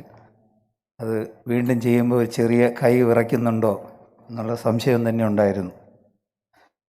Covid കാരണം എല്ലാം മാറ്റി വയ്ക്കപ്പെടുകയും ഇതെല്ലാം നമ്മളിനി ഒരിക്കലും തിരിച്ചു വരികയില്ല എന്ന് വിചാരിച്ചിരുന്ന ഒരു സാഹചര്യത്തിൽ നിന്നും പഴയതിലേക്ക് നമ്മൾ കടന്നു വന്നിരിക്കുന്നു. KSOSൻ്റെ ഈ കോൺഫറൻസിൽ വന്ന് 10 മിനിറ്റിനകത്ത് തിരിച്ചു പോകാമെന്ന് കരുതിയാണ് ഞാൻ വന്നത്. പക്ഷേ ബഹുമാന്യനായ സെക്രട്ടറിയുടെയും പ്രസിഡൻറ്റിൻ്റെയും എല്ലാം റിപ്പോർട്ടുകൾ കേട്ടപ്പോൾ സത്യം പറഞ്ഞാൽ KSOSനെ കോവിഡ് ബാധിച്ചിട്ടേ ഇല്ല, അല്ലെങ്കിൽ ഞാൻ വേറെ ഏതോ ഒരു ലോകത്താണല്ലോ എന്ന് തോന്നിപ്പോയി. കാരണം കഴിഞ്ഞ 2 വർഷമായിട്ട് കോവിഡ് കാരണം ഇരിക്കപ്പുറതിയില്ലാത്ത മെഡിക്കൽ കോളേജുകളിലും അവരുടെ സന്നാഹങ്ങളുടെ ഇടയിലും ഇവിടെ ഇന്ന് കേട്ട നിങ്ങൾ നടത്തിയ പ്രവർത്തനങ്ങളൊന്നും തന്നെ അക്ഷരാർത്ഥത്തിൽ നടത്താൻ കഴിഞ്ഞിട്ടില്ല. അതിനിടയിലും ഇത്രത്തോളം പരിപാടികൾ നടത്താനും അവയർനെസ് സെഷൻസ്, സ്ക്രീനിങ് ക്യാമ്പ്സ്, മറ്റ് പ്രവർത്തനങ്ങൾ ഫലപ്രദമായി കാഴ്ചവയ്ക്കാൻ കഴിഞ്ഞതിൽ KSOS വളരെയേറെ അഭിനന്ദനം അർഹിക്കുന്നു. അതിൻ്റെ നേതൃനിര, അതിനുവേണ്ടി പ്രവർത്തിച്ച ഓരോരുത്തരെയും അഗൈതവുമായി നന്ദി അറിയിക്കുകയും ചെയ്യുന്നു. കാരണം ഒരു വലിയ മഹാമാരിയുടെ നാളുകളിൽ വെബിനാറുകളിലൂടെ ഇത്രയേറെ പ്രവർത്തനങ്ങൾ നടത്താൻ, അതുപോലെ തന്നെ മറ്റ് പ്രവർത്തനങ്ങൾ നടത്താൻ നിങ്ങൾക്ക് കഴിഞ്ഞു. വെബിനാറുകളുടെയൊക്കെ കണക്കുകൾ പോലും വളരെയേറെയാണ്. ഈ വെബിനാറുകൾ നടത്തുക എന്നുള്ളത് ആദ്യകാലങ്ങൾ വളരെയേറെ പ്രയാസവും ബുദ്ധിമുട്ടുമായിരുന്നെങ്കിലും ഇപ്പോൾ മിനിമം ഒരു വെബിനാറെങ്കിലും ദിവസം അറ്റൻഡ് ചെയ്തില്ലെങ്കിൽ നമ്മുടെ ഉറക്കം ശരിയാവത്തില്ല. കാരണം പലപ്പോഴും നല്ല രീതിയിൽ ഉറങ്ങാൻ കഴിയുന്നത് ആ വെബിനാറുകളുടെ സമയത്താണ്. ഉറങ്ങുന്നത് കുഴപ്പമില്ല, ഉറങ്ങി ഇതിൻ്റെ നമ്മുടെ മ്യൂട്ട് ബട്ടണിൽ അറിയാതെ അമർത്തുകയും നമ്മുടെ കൂർക്കം വലി അതിലൂടെ മറ്റുള്ളവർ കേൾക്കുകയും ചെയ്യുന്ന ഒരവസ്ഥ കൂടിയുണ്ട്. പലരും അറിയാതെ വിഷ്വൽ ഓപ്പൺ ചെയ്യുകയും തങ്ങളുടെ ശരീരത്തിൽ ദുർലഭമായി മാത്രം കാണുന്ന വസ്ത്രങ്ങളുടെ കാര്യം മറ്റുള്ളവർ അറിയുകയും ചെയ്യുന്നുണ്ട്. ബഹുമാനപ്പെട്ട സെക്രട്ടറിയും മന്ത്രിയൊക്കെ അറ്റൻഡ് ചെയ്ത ഒരു വെബിനാറിൽ ഒരു മീറ്റിങ്ങിൽ അറിയാതെ വിഷ്വലും ഓഡിയോയും വന്നപ്പോൾ കാണുന്നത് അറ്റൻഡ് ചെയ്യുന്ന ഒരു ഉദ്യോഗസ്ഥൻ എവിടെയോ കിടക്കുകയും ശരീരത്തിൽ എവിടെയും ഒരു തുണി കണ്ടുപിടിക്കാൻ കഴിയുന്നുമില്ല. അപ്പം അത്ര ലാഘവത്തോടുകൂടി നമ്മൾക്ക് ഈ പരിപാടികളെല്ലാം അറ്റൻഡ് ചെയ്യാൻ കഴിഞ്ഞു. നിങ്ങളുടെ വെബിനാറുകൾ അങ്ങനെ ആയിരുന്നിരിക്കില്ല എന്ന് ഞാൻ കരുതുന്നു. പക്ഷേ ആവശ്യമുള്ളവർക്ക് അല്ലെങ്കിൽ ഇത് അറിവ് ലഭിക്കാനും അറിവ് പകർന്നു നൽകാനുമുള്ള വലിയൊരു മാധ്യമമായിട്ട് നമ്മൾക്ക് ഈ വർഷങ്ങളിലൂടെ ഓൺലൈൻ മാധ്യമങ്ങൾ കിട്ടി. അത് KSOS നന്നായിട്ട് ഉപയോഗപ്പെടുത്തി എന്നുള്ളത് വളരെ സന്തോഷവും അടുത്ത തലമുറയ്ക്ക് ഇപ്പോൾ വിദ്യാർത്ഥികളെ സംബന്ധിച്ചുമൊക്കെ വളരെ അഭിമാനകരമായ ഒരു കാര്യമാണ്. വളരെ ദീർഘമായ റിപ്പോർട്ടുകൾ, അതുപോലെ തന്നെ ഇതെല്ലാം കേട്ടിരിക്കുന്ന എൻ്റെ അധ്യാപകർക്കും വലിയ പ്രസംഗമൊന്നും നടത്തണമെന്ന് വിചാരിച്ചിട്ടല്ല എന്നെ വിളിച്ചതെന്നും പറയുകയുണ്ടായി. അപ്പോൾ അതുകൊണ്ട് തന്നെ എങ്കിലും ഞാൻ പറഞ്ഞല്ലോ, ഒന്നാമതായിട്ട് ഈ കോവിഡിനെ തോൽപ്പിച്ച് മുന്നേറുന്ന KSOSന് അഭിനന്ദനങ്ങൾ. രണ്ടാമത് ഇത് സെക്രട്ടറിയുമായിട്ട് സംസാരിച്ചപ്പോൾ അദ്ദേഹം പറഞ്ഞത് എങ്ങനെയൊക്കെയാണെങ്കിലും ക്യാമ്പുകളുടെ കാര്യത്തിൽ കുറച്ച് കൂടുതൽ ചെയ്യാനുണ്ട്.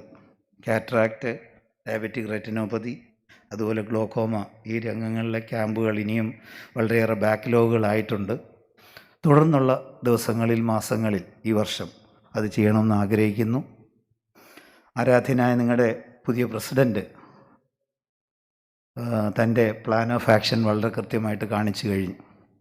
അപ്പോൾ യാതൊരു കൺഫ്യൂഷനും ഇല്ലാതെ മുന്നോട്ട് പോകാവുന്ന ഒരു വർഷമാണ്. കോവിഡ് ഉണ്ടെങ്കിലും ഇല്ലെങ്കിലും ആക്ഷൻ പ്ലാൻ റെഡിയാണ്, നമ്മളത് പ്രാവർത്തികമാക്കും. So we really I congratulate you sir, and also all my best wishes for the coming year which you have beautifully planned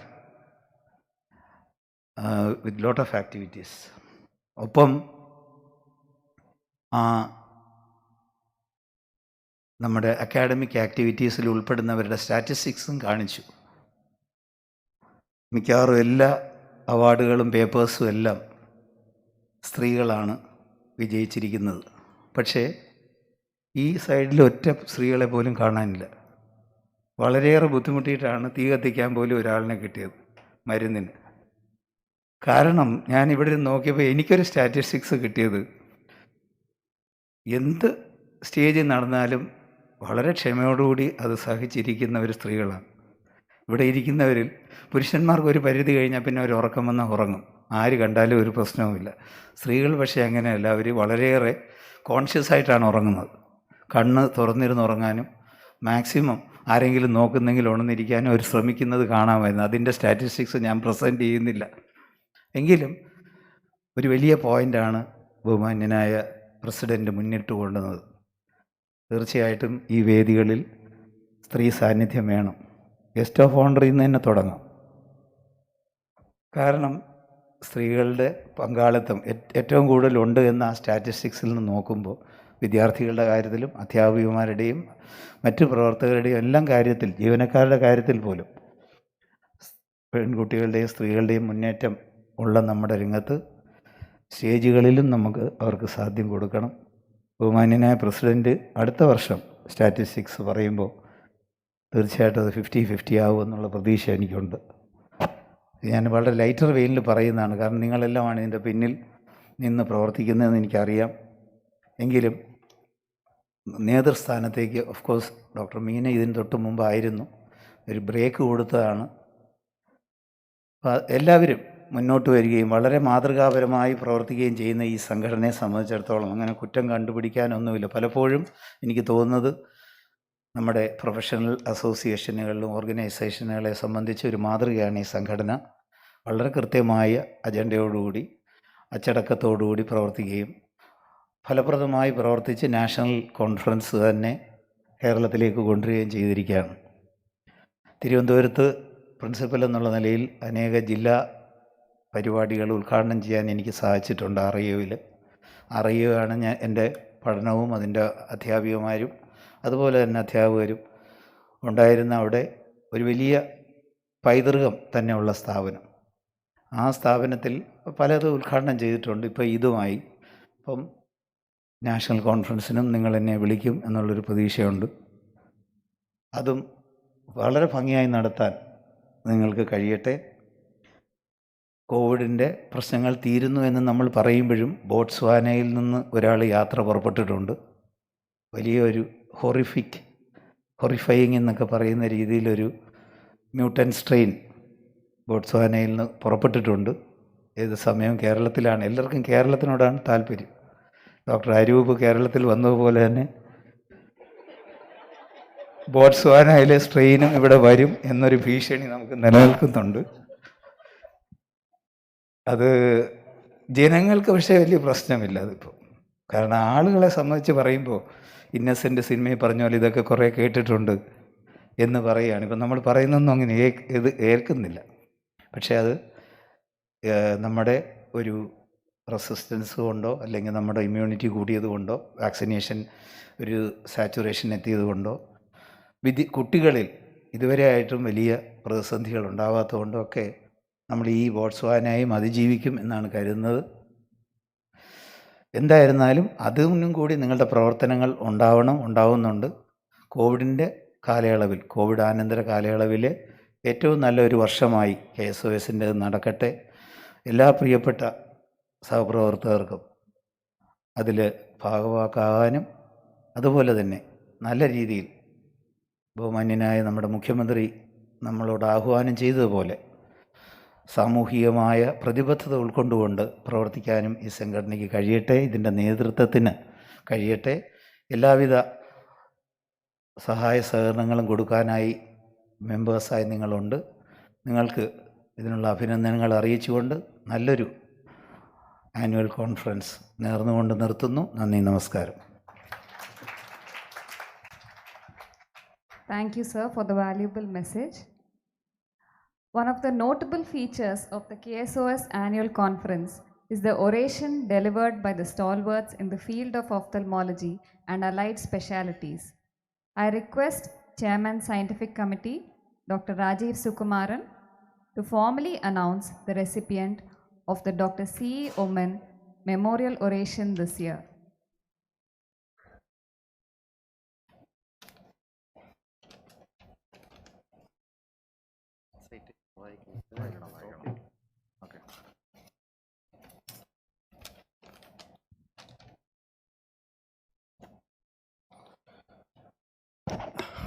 I'm extremely happy to announce the C1 Oration Award. It has been given to Professor Dr. Charles K. Sakria. We had no hesitation in choosing the person. It was unanimous, and the citation reads as follows.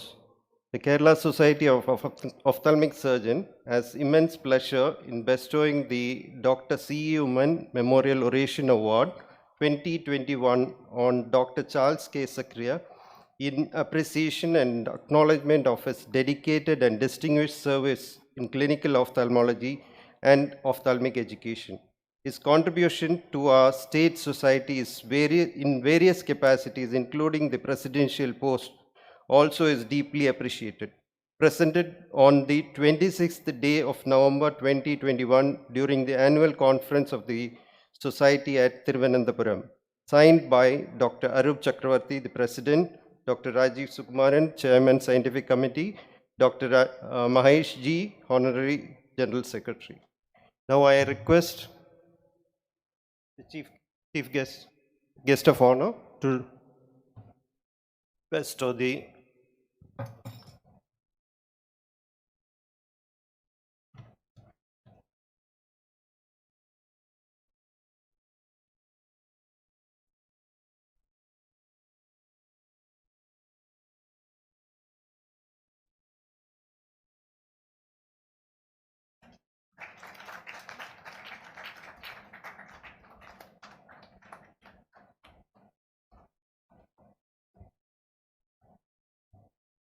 Thank you, sir. I'll be introducing him in detail when he delivers the oration.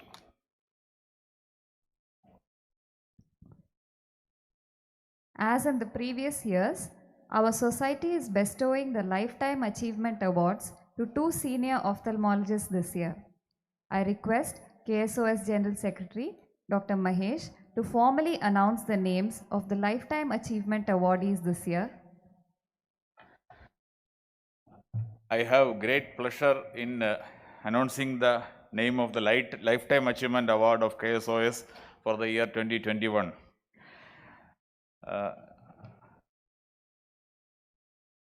Dr. P.K. Kannan from Trivandrum is bestowed upon with the Lifetime Achievement Award.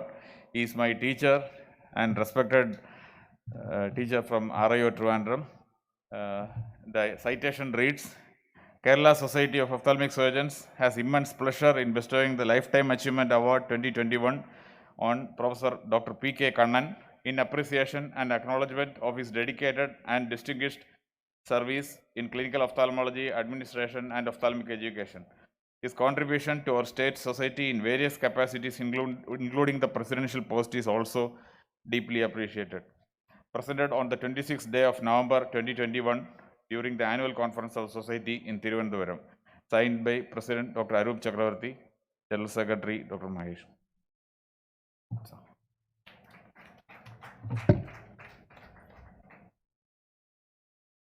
I request our guest of honor, Dr. Thomas Matthew, to give the oration, to give the Lifetime Achievement Award to Dr. Kannan.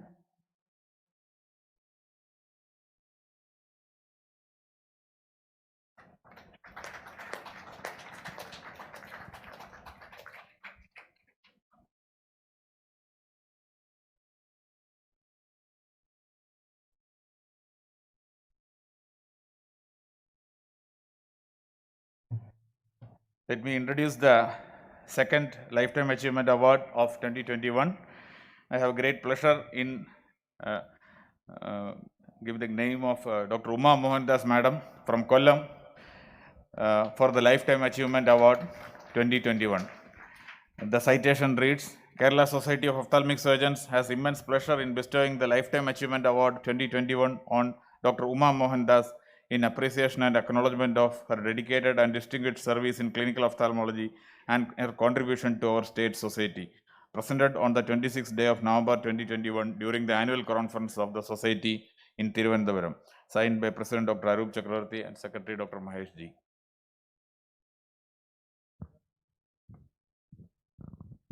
I request our guest of honor, Dr. Thomas Matthew, to give the Lifetime Achievement Award to Dr. Uma.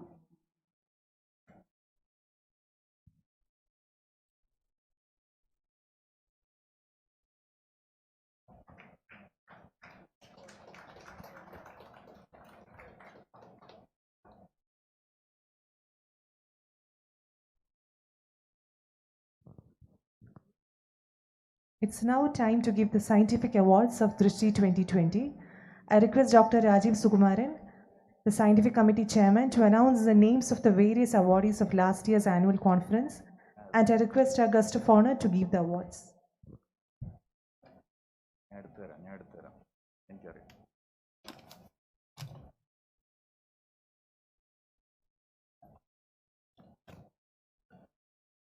The first award, the prestigious Dr. K.C. Shankaramenan Award, goes to Dr. Divya Alex for the presentation titled The Early OCT Biomarker to Confirm Bilateral Asymmetrical Type 2 Macular Telangiectasia, a case control study.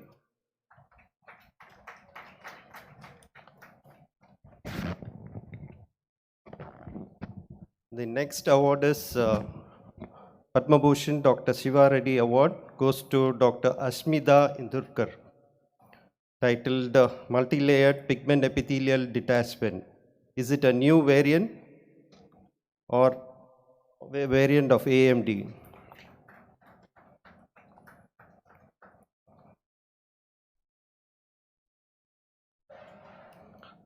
Dr. K.S. Subramaniam Award, the Best PG Paper Award, goes to Dr. Aparna K.S., titled Role of Teachers in Screening of Ocular Disorders in School Children, a multi-stage school screening program.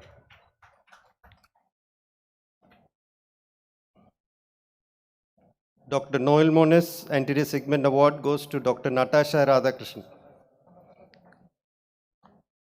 Mari.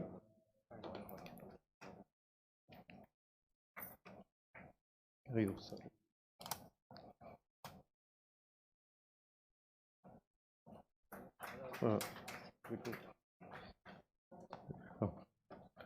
Dr. Padma Shri, Dr. Tony Fernandez Award goes to Manoj Pradap for the video titled Subdue the Storm.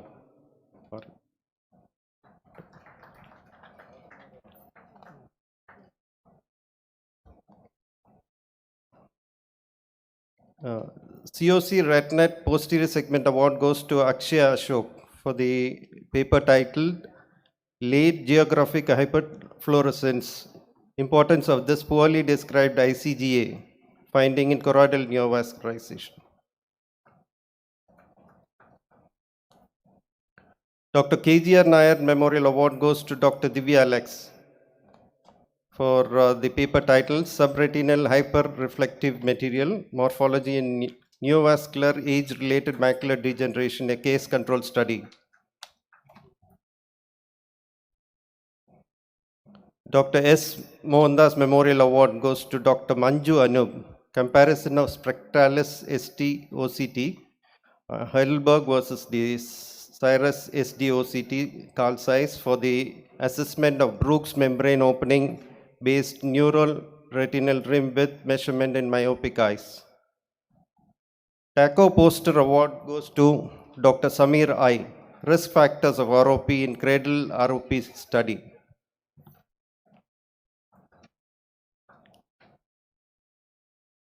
TACO Quiz Award goes to RIO Medical College Trivandrum. Team member Dr. Lakshmi G and Dr. Simi Mukundan.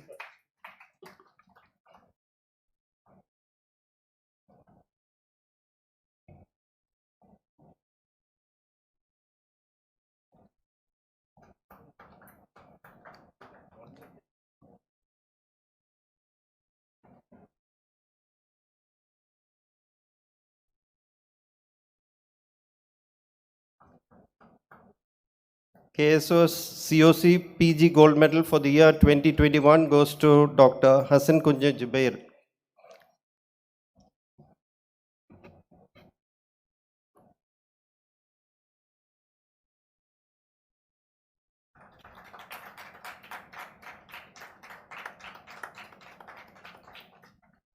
Due to the popularity of the teachers of tomorrow, we are giving certificates to the best teacher of tomorrow. The best postgraduate is Vaishnav Gobi. And the best team is Killer Kites. The mentor is Dr. Shobha Ramesh.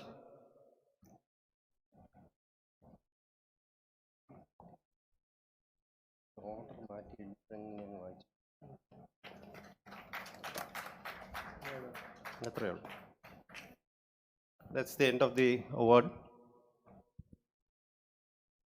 Hearty congratulations to all the winners.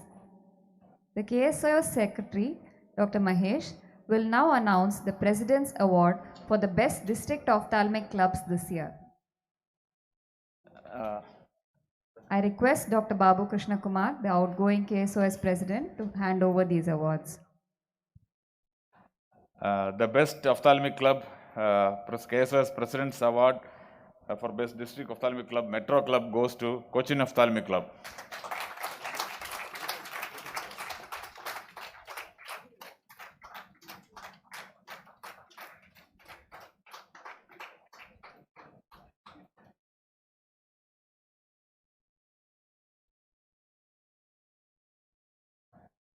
Thank you. The KSOS President's Award for the Best District Ophthalmic Club, Non-Metro Club, has been awarded to Pathanamthitta Ophthalmic Society.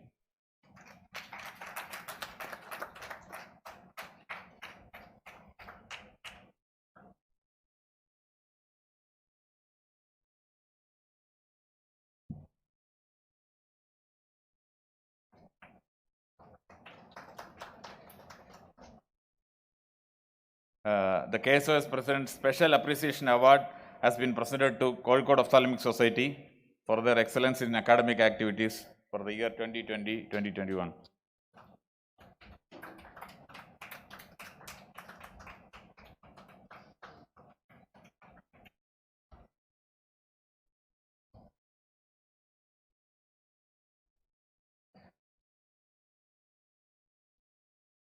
The KSOS President's Best CME Award 2020-2021 has been presented to Cochin Ophthalmic Club for conducting the Ophthalmology Reboot World Webinar of Ophthalmology Revision 2 on July 2016 to 18 for the quality of academic conduct.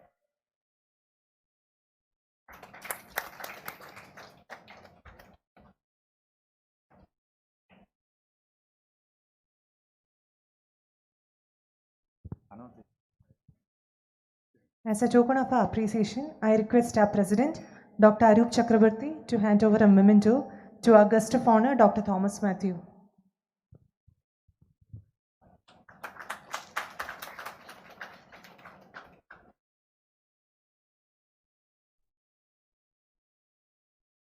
It is now time for the book release. I request our guest of honor, Dr. Thomas Matthew, to hand over a copy of the book, which is a part of the KSOS CME series titled Group Practice in Ophthalmology, a Primer, to Dr. Babu Krishna Kumar.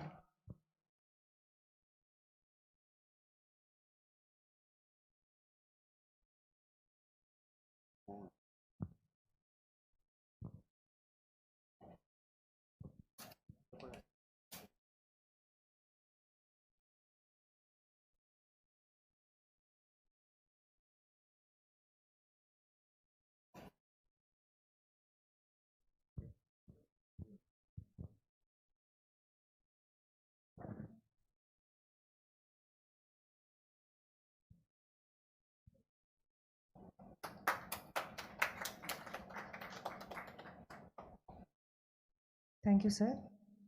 Punarjyoti, a non-profitable organization, is a vision rehabilitation center of RIO Trivandrum Alumni Association doing exemplary work for the rehabilitation of the blind. KSOS is extending support to the organization by donating an amount of ₹1 lakh. I request our outgoing president, Dr. Babu Krishna Kumar, to hand over the check of ₹1 lakh to the president of RIO Alumni Association, Dr. K. Mahadevan.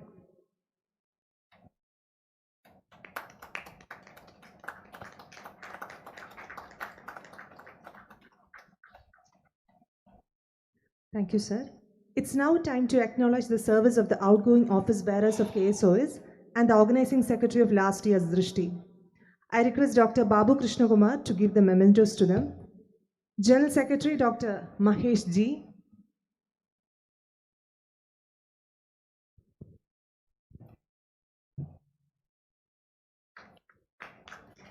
Treasurer Dr. Bastin V.A. On behalf of Dr. Bastin, Dr. Sudha V. will collect the memento.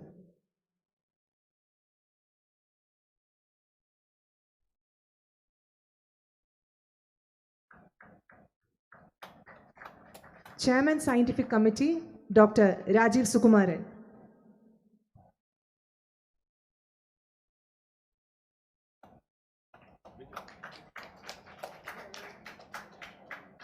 KJO Editor, Dr. V. Sudha.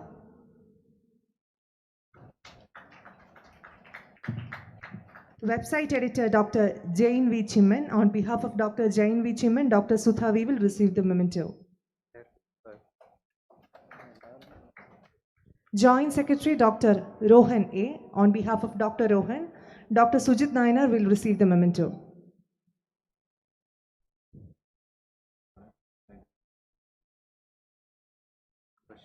Scientific Committee members, Dr. Prashop Mohan.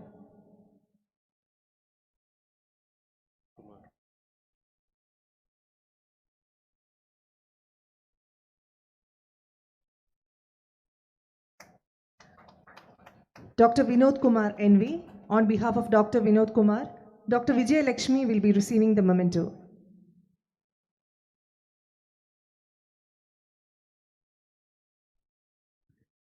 And Dr. Mini Jayachandran.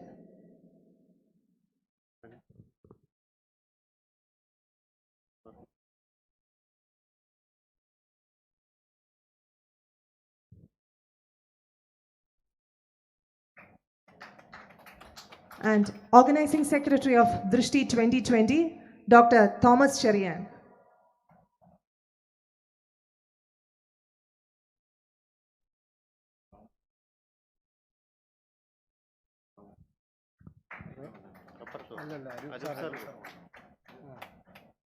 We acknowledge the services of the outgoing President, Dr. Babu Krishna Kumar. I request Dr. Arup Chakravarti to give the memento to him.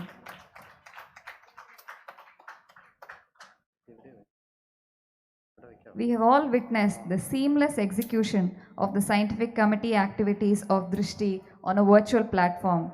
I invite Dr. Babu Krishna Kumar to hand over a special prize to the Chairman of Scientific Committee, Dr. Rajiv Sukumaran, for his tireless efforts.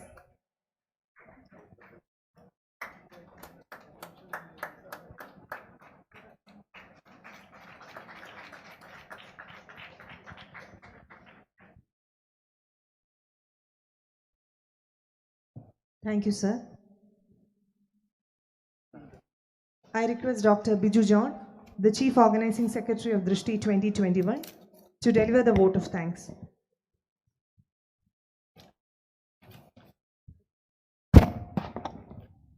Honorable President of KSOS, Dr. Arup Chakravarti, our Chief Guest, the Honorable Chief Minister of Kerala, Sri Pranay Vijayan, Guest of Honor, Dr. Thomas Matthew, Immediate Past President, Dr. Babu Krishna Kumar, Dr. Mahesh, Dr. Sahasram Sir, Dr. Rajiv Sukumaran, Dr. Charles Correa Sir, Dr. Kannan Sir, Dr. Uma Mohandas, other past presidents, senior members, teachers, colleagues and friends. This is indeed a privilege for me to face this august audience and propose the vote of thanks in Drishti 2021 inaugural ceremony. Let me first thank Dr. Arup Chakravarti for presiding over the latter part of this function. Congratulations, sir, for assuming the leadership of the organization, and all the best for the year ahead. We are truly blessed to have our Honorable Chief Minister as our chief guest for this ceremony. In spite of his extremely packed schedule and innumerable other commitments, he found time for us and inaugurated our conference and gave us a good message. Thank you very much, sir. Dr. Thomas Matthew, our beloved joint DME, has always been supportive of COME programs and conferences and had consented wholeheartedly to come as guest of honor for our inaugural function. He gave a very relevant speech in his inimitable style and also led the lighting of the lamp ceremony. Thank you very much, sir. Dr. Babu Krishna Kumar had an eventful year as KSOS president, and when we look back at it, it's an amazing series of events, mostly in the virtual world. He recognized our Hridaya Spandanams and has left an indelible Spandanam, namely the Spandanam, the superhit literary magazine of KSOS, as a gift for us. Thank you from the bottom of our hearts, sir. It's my great pleasure to thank Dr. Mahesh Gopalakrishnan, our Honorary General Secretary, for gracing the ceremony and carrying out his duties with elan. He must have been the busiest person in KSOS the last 2 years and have given us invaluable guidance and help in the organization of this conference. Thank you, dear Mahesh. Virtual Drishti is equal to Dr. Rajiv Sukumaran and is probably more familiar and real to KSOS members than even E is equal to MC square. So if I carry on describing how he single-handedly held together the various elements of the virtual Drishti, the excellent scientific program, trade stalls, and cultural programs, the audience will probably ask, so what is new? So let me just say a big thank you on behalf of all the KSOS members and LOC for our Superman Scientific Committee Chairman. Dr. Sahasram sir has always been a guide and mentor to me, and with him in the driver's seat, the LOC had a smooth ride in organizing this conference and inaugural function. In case somebody remember the troll with me as the Kili and Sir as the driver for the Drishti bus, that was exactly what was happening in the run-up to this conference. Thank you so much, Sahasram sir. I would next like to thank Charles sir for coming to receive the Oration Award, and also Dr. P.K. Kannan sir and Dr. Uma Mohandas madam for coming to receive the Lifetime Achievement Awards. I also sincerely thank all the senior members, all the past presidents, the various award winners, and all the prominent LOC members, teachers, and colleagues who have come to this hall observing all COVID protocols. My thanks are also to our esteemed delegates who are logged in and watching this program via the screens. I also thank the MCs, Dr. Airia and Dr. Ambia Shetty for carrying out a extremely wonderful leading of this event. There are a lot of our LOC members, both seniors and juniors, who have put up a lot of hard work and time for the success of this conference. For lack of time, I am not taking up individual names, but thanking them all now in one word, which I know is hardly enough considering the amount of effort that they have put in. Thank you, dear friends. Thank you for all your support. The trade partners, of course, are the backbone of any conference, and I take this opportunity to thank all our trade partners. Again, I am not taking individual names due to lack of time. Mr. Naufal, the event manager, and his efficient team has once again proven their expertise in these events, and thank you to them also. Last but not the least, my thanks are also due to the Muscat Hotel team under the leadership of Mr. Dilip for all their support. Thank you all. Jai KSOS.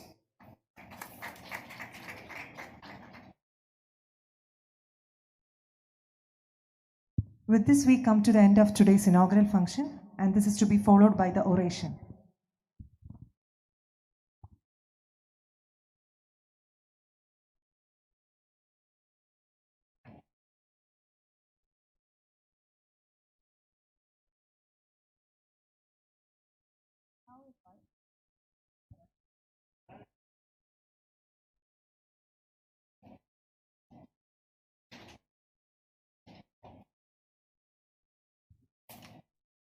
It is now time to move on to the prestigious Dr. C. Omen Memorial Oration Session. I now invite the Chairperson, KSOS President Dr. Arup Chakrabarti, Co-Chairperson, KSOS Immediate Past President Dr. Babu Krishna Kumar, and Moderator, Chairman Scientific Committee Dr. Rajiv Sukumaran to kindly occupy the seats on the dais.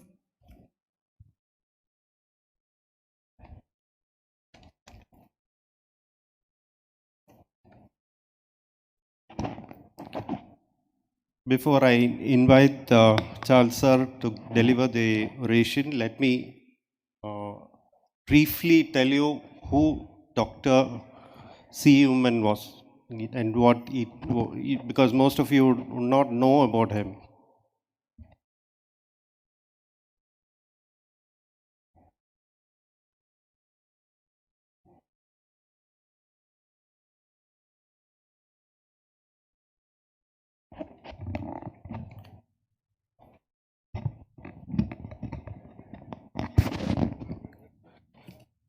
Dr. C. Human was born on 15th April 1929. He did his MBBS from Grand Medical College, Bombay in 1955, got his DOMS in 57 and MS in 64.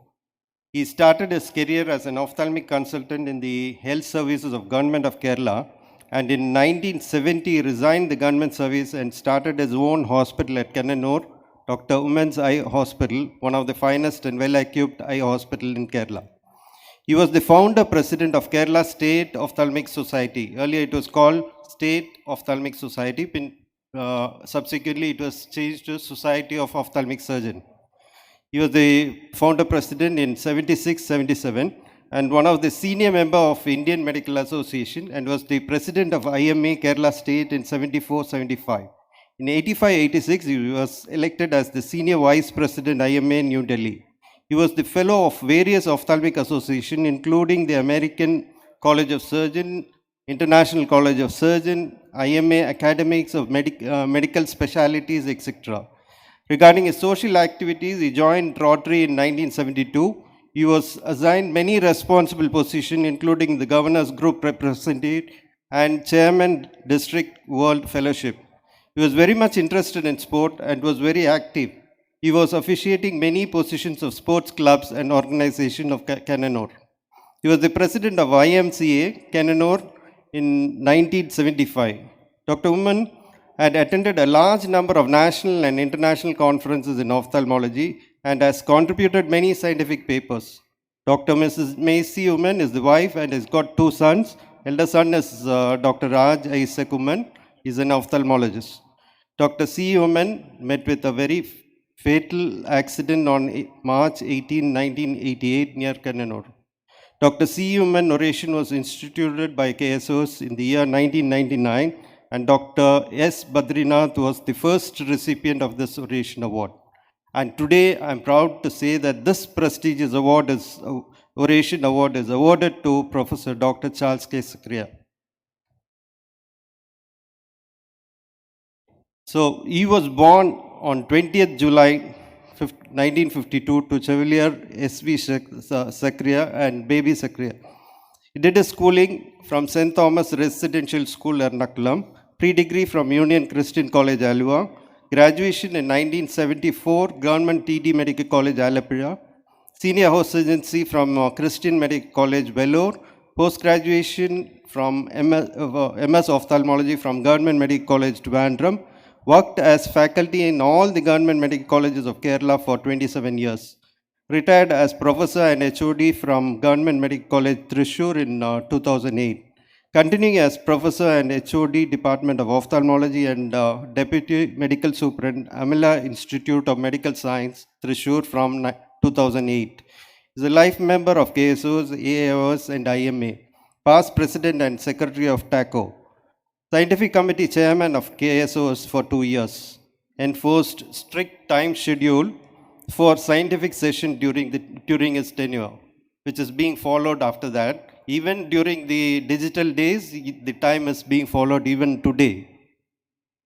And he was the president of KSOS, played a lead role in bringing out KSOS Index Journal. Lifetime Achievement Award for TACO. Organized many CMEs conferences for KSOS and TACO. Has published publications in Index, national and international journals. His wife is Mrs. Sujata, homemaker. Daughter, Dr. Ranjana Charles, family physician who is in Dubai. Son, Dr. Deepak Charles, consultant hematologist, Aster Medicity, Kochi. I'm happy to present Charles sir, dear Charles sir, to deliver the oration.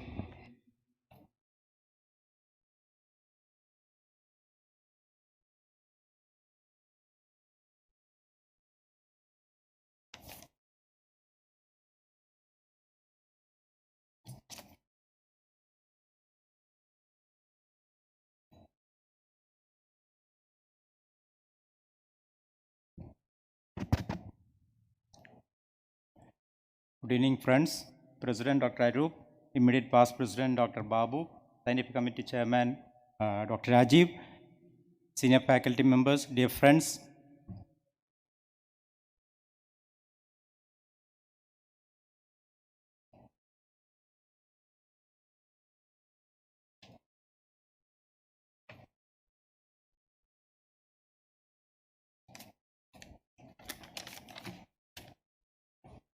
Thank you, Dr. Rajiv, Scientific Committee Chairman of Kerala Society of Ophthalmic Surgeons, for introducing me to this august audience with those nice words. Dr. C. Human oration is one among the two orations instituted by KSOS, the other being Dr. T.K. Alexander Memorial Oration, which is conducted in alternating years. These orations are awarded to ophthalmologists who have significantly contributed to the development of ophthalmology. I presume this oration is awarded to me in recognition of my contribution to ophthalmology in the state as a postgraduate teacher for the last 41 years, and contribution to KSOS as a scientific committee chairman and president of KSOS. Thank you, KSOS, for honoring me with this oration. Thank you, Babu, thank you, Mahesh, and the executive committee members, and all general body members of KSOS for honoring me with this oration. This is one of the most significant and momentous occasions in my professional career, and I consider delivering this prestigious and meritorious oration as an incredible honor. Dr. C. Human has already been introduced to you by Dr. Rajiv. I am not going into the credentials, all has been read by Dr. Rajiv. He was a multifaceted, multi-talented, and multitasking ophthalmologist. The ultimate success of treatment is desired by the final visual outcome, which is determined by refraction. And refraction forms the basic foundation of examination in all ophthalmic subspecialty. But unfortunately, it's a dying art among the ophthalmologists. It is neglected by the postgraduate students during their postgraduate course, and the current generation of ophthalmologists shun away from refraction. And so we are too much dependent on the optometrist. Nowadays, among the ophthalmologists, this is done only by private practitioners attached to their homes, home clinics, and optical shops. So I thought of sharing some of the practical guidelines to revive this dying art among the ophthalmologists. I have no financial interest in this presentation, and unfortunately, we had a long the inaugural ceremony, and I am standing between you and the much awaited cultural programs. I will stick to my time. I have been allotted 30 minutes. This is my guru and mentor, the legendary Professor Dr. K.S. Subramaniam. He used to remind us throughout our PG course that refraction is your bread and butter and cataract surgery fetches you an ice cream. Refraction is still my bread and butter. And I dedicate this oration to my beloved and respected Professor Subramaniam sir. But there has been a paradigm shift in the younger generation of ophthalmologists and consultants now, where they consider cataract surgery is your bread and butter, and bits and pieces of medical retina fetches you the ice cream and even the cake.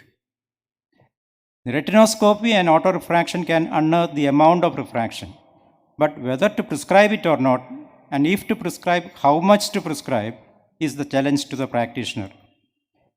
This is an art which is learned by years of practical experience.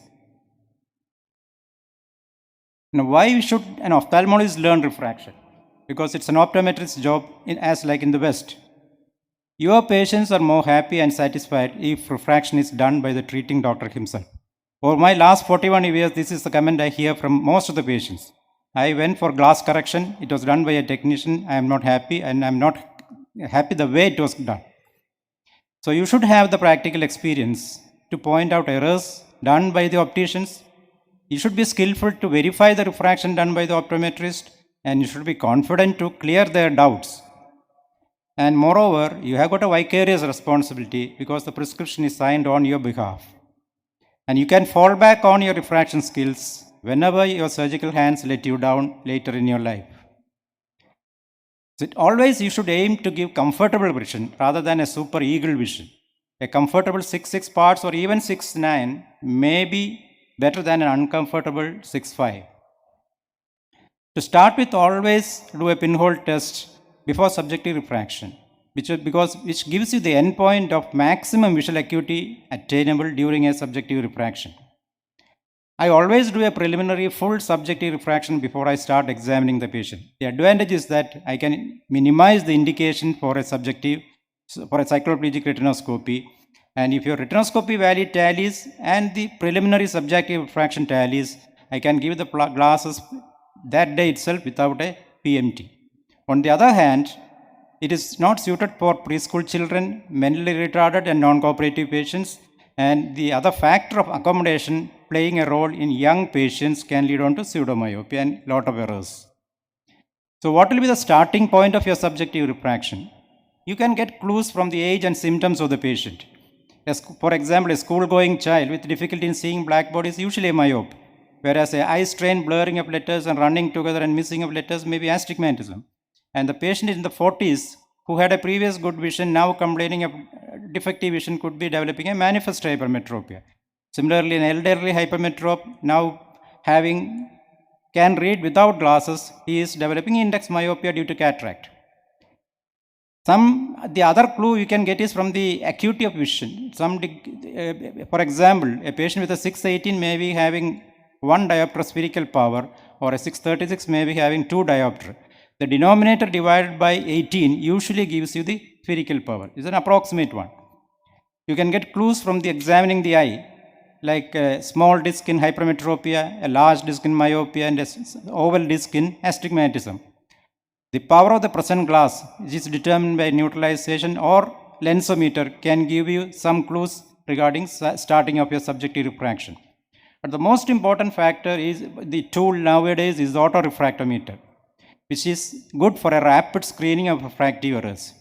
But the patient fixes for the target which is very close to his eyes, and the pseudomyopia is a major disadvantage, leading on to overcorrection in myopia and undercorrection in hypermetropia. And medial opacities, if it is corneal or lens opacity, gives you highly erratic values. You cannot rely on that. This may be good to find the axis of astigmatism. Don't blindly follow autorefractomy readings, because no machine can replace human-to-human interaction. It is unreliable in children without cycloplegia. On the other hand, a cycloplegic autorefraction is as good as a cycloplegic retinoscopy. I said don't rely on autorefractor readings in children. This child, an 8-year-old child who had 636 vision, and based on autorefraction, he was accepting minus 4.5 cylinder, 90 degrees, improving to 6.6. He could have easily prescribed it. But the way he was reading the last 2-3 lines, he was struggling, not clear. So did a cycloplegic refraction, and it came as plus 2 and minus 4.5. So this amount of hypermetropia was masked by the pseudomyopia by accommodation of the child. So that's the importance of doing a cycloplegic retinoscopy in children. Should not be under the impression that this happens only in young children. See the other 20-year-old student who got his glasses changed, where he was already using a minus 3.5. He came with a complaint that he could not see. Now he has got eye strain and headache. And based on the autorefraction without cycloplegia, he was prescribed minus 1 sphere and 3.5 cylinder. His symptoms worsened during near work, and a cycloplegic retinoscopy was repeated. He had only a cylindrical error. It was a minus 1 was accepted due to the pseudomyopia. The other starting point is retinoscopy. You can do a spot retinoscope or use a spot retinoscope or a streak retinoscope, which gives you good values. It is mandatory in preschool children, and it is preferred in school children, young adults, high hypermetropia, astigmatism, amblyopia, strabismus, and it should be done as a first time refraction in myopes. And if you have got a fluctuating autorefractometer values, always do a cycloplegic retinoscopy. Cyclopentolate, the effect of cyclopentolate is as comparable to atropine, and that is preferred for routine cycloplegia in children. One of the frequent mistakes we all make is unnecessarily prescribing low errors of powers for spectacles, like a 0.25 error. It may be minus or plus, it may be cylindrical or spherical. Because the patient comes to you and the technician or refractionist who does the initial work says patient has got 6.6, clearer with minus 0.25 or plus 0.25. You do a retinoscopy, then go for a PMT, the glass acceptance is equivocal, but still it is written 6.6, more clear with minus 0.25 or plus 0.25, some degree or that, and we end up in prescribing the glasses. The patient returns after a month again with the same symptoms, and what we have missed is aphoria. So what we should do is always start examination by doing a proper cover test. Don't start exam. Nowadays, the tendency among the young ophthalmologists is start examination with a slit lamp. They forget to do a basic assessment of orthoptic assessment with a cover test. So many a time we see lot of esophorias and exophorias causing eye strain and headache and other asthenopic symptoms. It's not the refractive error which is the cause. And if you have got the COVID pandemic, as you all have experienced, leading to the prolonged near work, there are a lot of patients with esophoria going into symptomatic intermittent diplopia and acquired concomitant esotropia, which has to be managed. On the other hand, prolonged near work, patients with convergence insufficiency are having a lot of asthenopic symptoms, and there are few patients who have developed acute exotropia for near. For these patients with convergence insufficiency, we can advise convergence insufficiency exercises like the pencil push-up or the dot card or the dot cat exercises, which gives them good relief. It's not the 0.25 or plus 0.25 or minus 0.25 which is going to give relief. Now moving on to the principles in correction of hypermetropia. In children below 3 years, you need to correct only if the error is more than 4.5. Whereas if there is hypermetropia with esotropia, it should be corrected if the error is more than plus 1.5 or plus 2 diopters.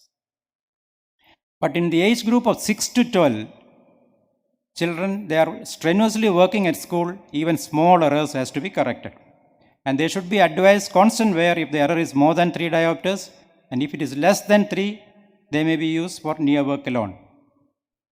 But if the patient is having an accommodating convergent squint, a full cycloplegic correction has to be given before the cycloplegia wears off. As the hypermetropia decreases with age, Refraction should be repeated every 6 months in a hypermetropic child and correction changed if necessary. This is very important. And if the near esotropia is more than 10 prism diopters, you may have to give a near add of plus 2.5 or 3. And in a child who is less than 5 years, you may give flat top bifocals or executive, whereas in older children, you can give progressives, but with a transition zone higher than the standard adult fitting. But hypermetropia in the elderly, we entirely rely on manifest hypermetropia. There is no need to correct hypermetropia uncovered by cycloplegia. So there is no indication for cycloplegic refraction in a 40-year-old patient. The dictum is the strongest convex lens which gives you maximum vision. It's always better to do a fogging method to find out the manifest hypermetropia. All of you know how to do fogging. The principle is the denominator of the Snellen's notation should be doubled. So 6.9 becomes 6.18, 6.18 should be fogged to 6.36 and reduce the fog in steps of 0.25 or 0.5 to become 6.36 or 6.60. Now moving on to myopia, in children below 3 years, correction is needed only if the power is more than 3 diopters. Here the dictum is the weakest concave lens which gives you maximum vision. And full correction should be given in children and adults below 30 years. And they should be advised to wear constantly for near and distance to avoid development of squint. Do not undercorrect myopia in children. There has been a tendency in the previous years to undercorrect myopia. But undercorrection produces a distance blur, it stimulates elongation of the eye, and it leads to progression of myopia. On the other hand, you should not overcorrect myopia. Probably the only indication may be intermittent exotropia. But undercorrection is indicated in adults above 30 years with a power more than 3 diopters and if they are wearing glasses for the first time. Initial undercorrection and then they may be given full correction. But if the myopia is more than 10 prism diopters, they are undercorrected by 1 or 2 diopters to avoid problems of near vision and minification of images. What is the endpoint of myopic subjective refraction?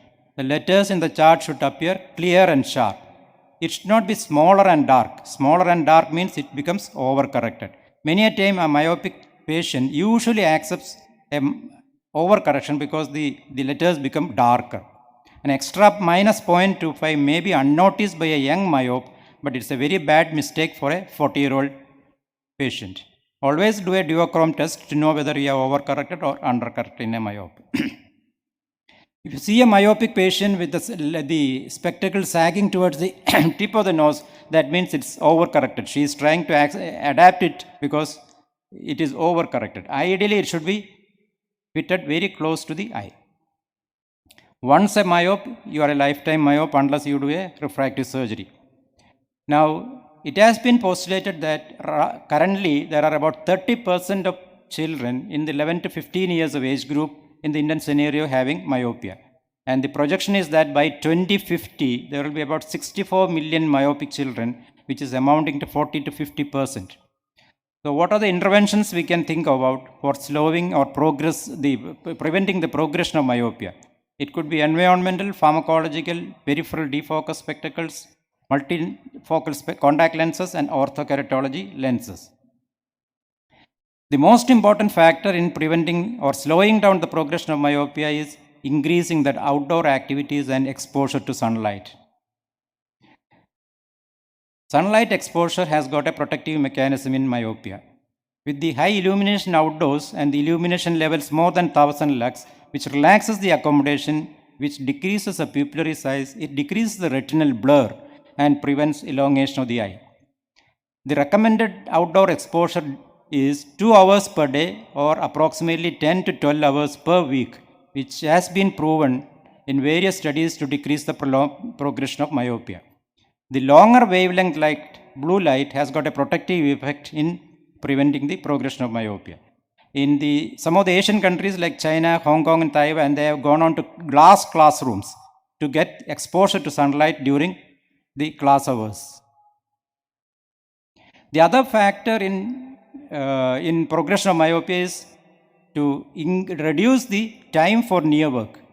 Increase near work for more than 30 minutes produces larger accommodative lag with a high chance of myopia.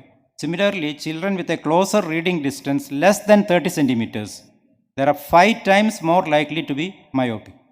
So the online classes during the COVID period has contributed to increase in incidence of myopia and progression of myopia.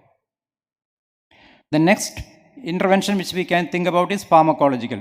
The ATOM study and the LAMP study has proved that atropine 0.01% at bedtime is very promising for prevention and progression of myopia. The exact mechanism is not known, but still it is regulating scleral or retinal growth. The third is giving peripheral defocus spectacles. This is a new concept which is coming up.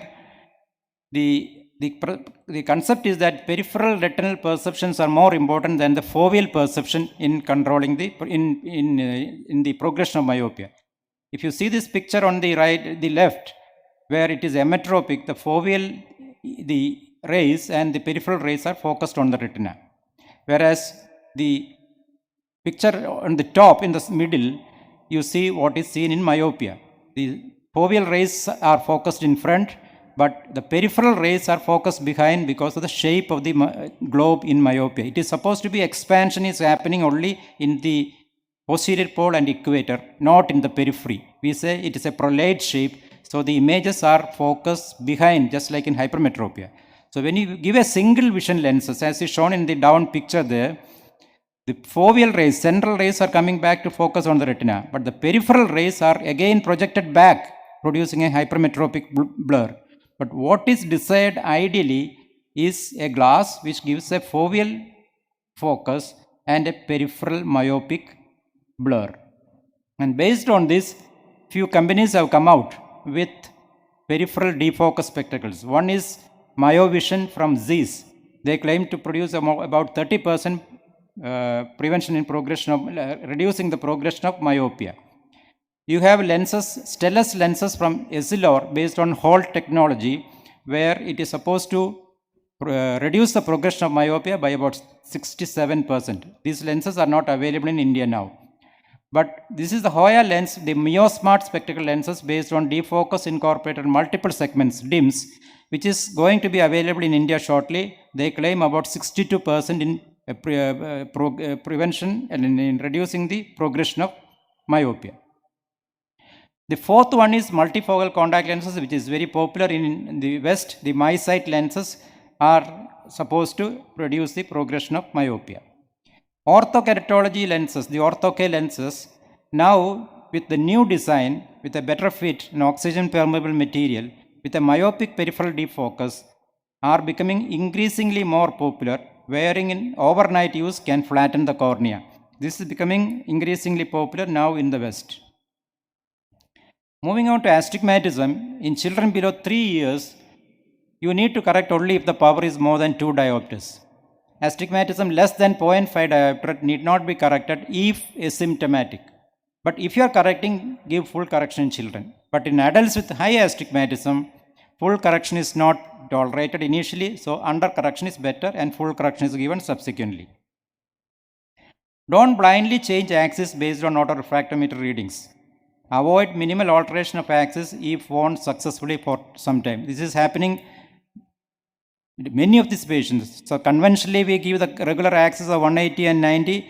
When the patient comes for goes elsewhere, they find out 175, 5 degree, or instead of 90, they find out 85 or 95. They request for changing, and the patient finds it very difficult to adjust to the new axis. So already we have cheated the eye with one axis, so should not cheat again. Cylinders induce meridional magnification in the axis of the cylinder, and vertical and horizontal meridional magnification is better tolerated than the oblique. So to reduce this meridional magnification, rotate the cylinder to the nearest 90 or 180 degree if possible, or rotate towards the old axis because the patient has got used to it. The other option is to decrease the power of the cylinder. It's better to prefer same axis in both eyes if acceptable, or go for the complementary axis. Full power of astigmatism is accepted only in the correct axis. So you find the axis of astigmatism by using Jackson cross cylinder, astigmatic fan, or a stenopic slit. But nowadays the younger generation have not even seen the Jackson cross cylinder, they are not using it, which is a very good instrument to find out the axis of astigmatism. So what is done practically is manual rotation or rocking the cylinder method. In manual rotation, you rotate the cylinder in steps of 5 or 10 degrees in either direction and look for vision improvement. Make quick changes in the axis. A slow rotation is not well appreciated by the patient. Now, when the power of the cylinder is very low, try with a higher cylinder, a higher by 0.5 or 0.75. After locating the axis, revert back to the correct strength. An intelligent patient finds the axis themselves when instructed to rotate the cylinder by them. I have seen many patients telling me, sir, let me try. He just makes a click movement and says, this is my axis, that's correct. Usually the astigmatism is stationary, but if progressing, follow for development of keratoconus. Any astigmatism above 5, investigate for keratoconus. In presbyopia, never go by the age factor or rule of thumb. The profession of the patient and the working distance is the most important factor. You have to test both eyes separately because one eye may be having a refractive error like a manifest hypermetropia. Always do the distance correction first, then go for the near vision. Never overcorrect presbyopia. Overcorrection always leads to convergence difficulty and limitation of range of vision. It's always better to undercorrect. Here the dictum is the weakest convex lens which gives you clear vision, comfort and maximum working range. The most important factor is the maximum working range. Near add should not produce any magnification. Many a time presbyopic patients accept little higher power because they say I am seeing things larger, magnified. They would like it. But it produces always convergence and accommodation, limitation of range of vision. Near add more than 3.5 is rarely tolerated. The ideal near add is plus 2.5 or 3 diopters. You may come across patients in the presbyopic age with a low degree of myopia and myopic astigmatism where they have not been using glasses for the whole years. For this example, this patient, 42-year-old, he had difficulty in near mug, is otherwise asymptomatic. He had a distance vision of 6.6, but on refraction he has got a minus 0.25 in odd axis in both eyes, and near add a 1.25 N6. Here there is no need to insist on distance correction. He needs to give only plano 1.25. Even if you give distance correction, he is not going to use it. You should have extra care in prescribing presbyopia for tailors, priests, carpenters, goldsmiths, diamond workers and computer professionals because they have got varying working distance.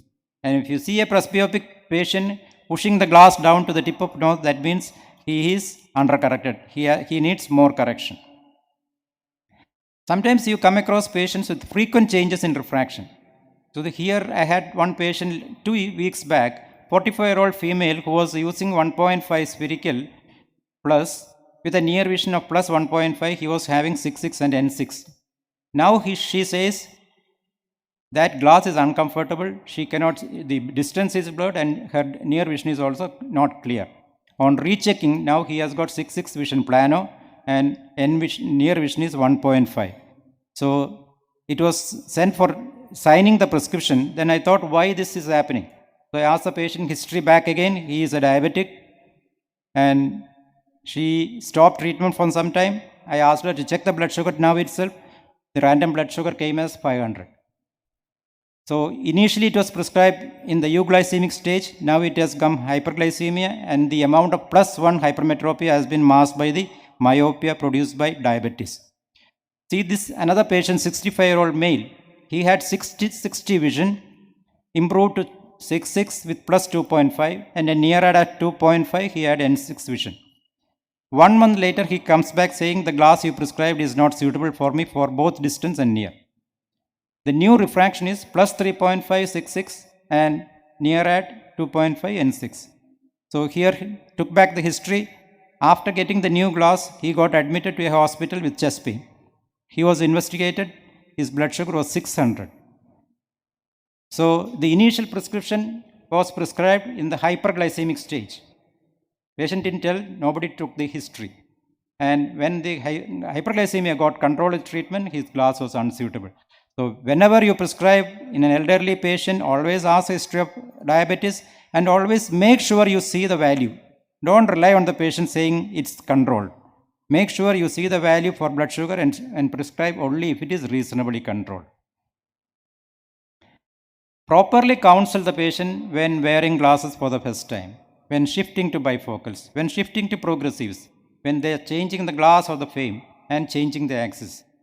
And warn all patients that they have to adapt to the new glasses. You may use this rule liberally to be on the safer side. If comfortable with the present glass, continue the same. Don't undercorrect myopia, give optimal full correction. Don't overcorrect myopia also. And never overcorrect presbyopia. Don't effect minimal changes in the axis. In post-cataract patients, better to prescribe after 4 weeks. There's a trend among the younger generation of ophthalmologists to prescribe after 2 weeks. The stability of vision comes only by about 4 to 6 weeks. Better to prescribe after 4 to 6 weeks. There may be errors while writing the prescriptions, which often happens because doctors are supposed to be poor mathematicians. Especially while adding the near add, you make a mistake. Writing a wrong axis commonly happens. Writing a wrong plus and minus sign usually happens. Interchanging the power between the right and the left eye and illegible prescription. So be careful in writing the prescription and signing it. Somebody else writes for you and you sign it. Don't rely on prescriptions by people having connections with optical shops. That's one thing which I advise you. Don't use prescription pads sponsoring any optical shop. I've been working for 41 years. I've never used a prescription pad or a letter pad having somebody else's name. Don't direct to a specific optical shop. These things will boomerang to you sometime in your professional career. Aggressive counsel and avoid aggressive counseling. Don't aggressively counsel for bifocals if they are happy with a separate glass for distance and near. Don't force the patient to change to progressive if they are happy with a bifocal. And don't prescribe if change is less than 0.5 diopter, as it seldom diminishes asthenopic symptoms. Except in a very sensitive myope and a presbyope, you may change a 0.25 diopter.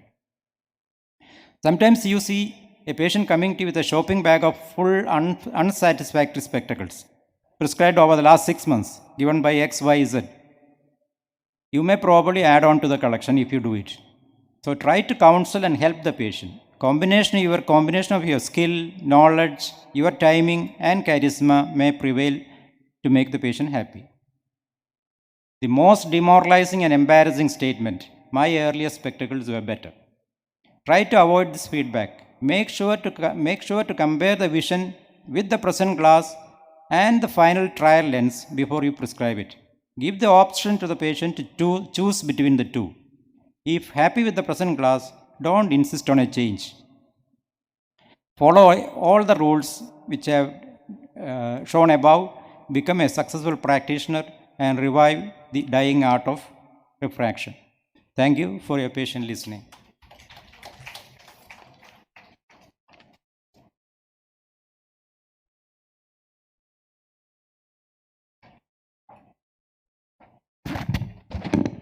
Respected Charles sir, it is, I think, one of the best oration lectures that I have ever attended.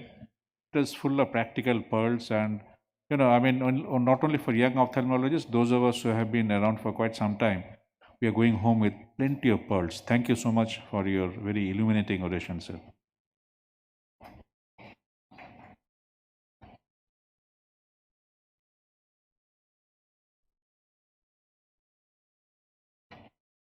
It is now time to move on to the entertainment program, followed by the dinner. As you know, we have a live interactive session with the actor Vineet Srinivasan. I request you all to attend the program.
Chick, chick, chick, chick.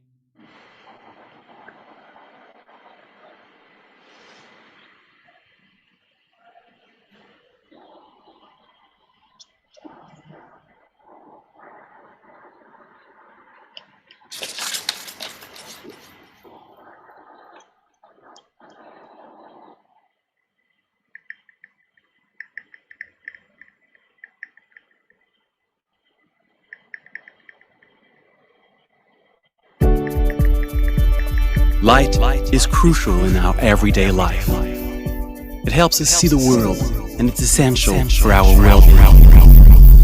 Yet part of light can be harmful for our eyes. The sun's primary danger is in the form of ultraviolet rays, but it's also the largest source of harmful blue-violet light. Additional harmful blue light is emitted by digital devices and artificial light sources. Day after day, year after year, our exposure to harmful light is growing as we are living longer, and there are more and more artificial lights and digital screens.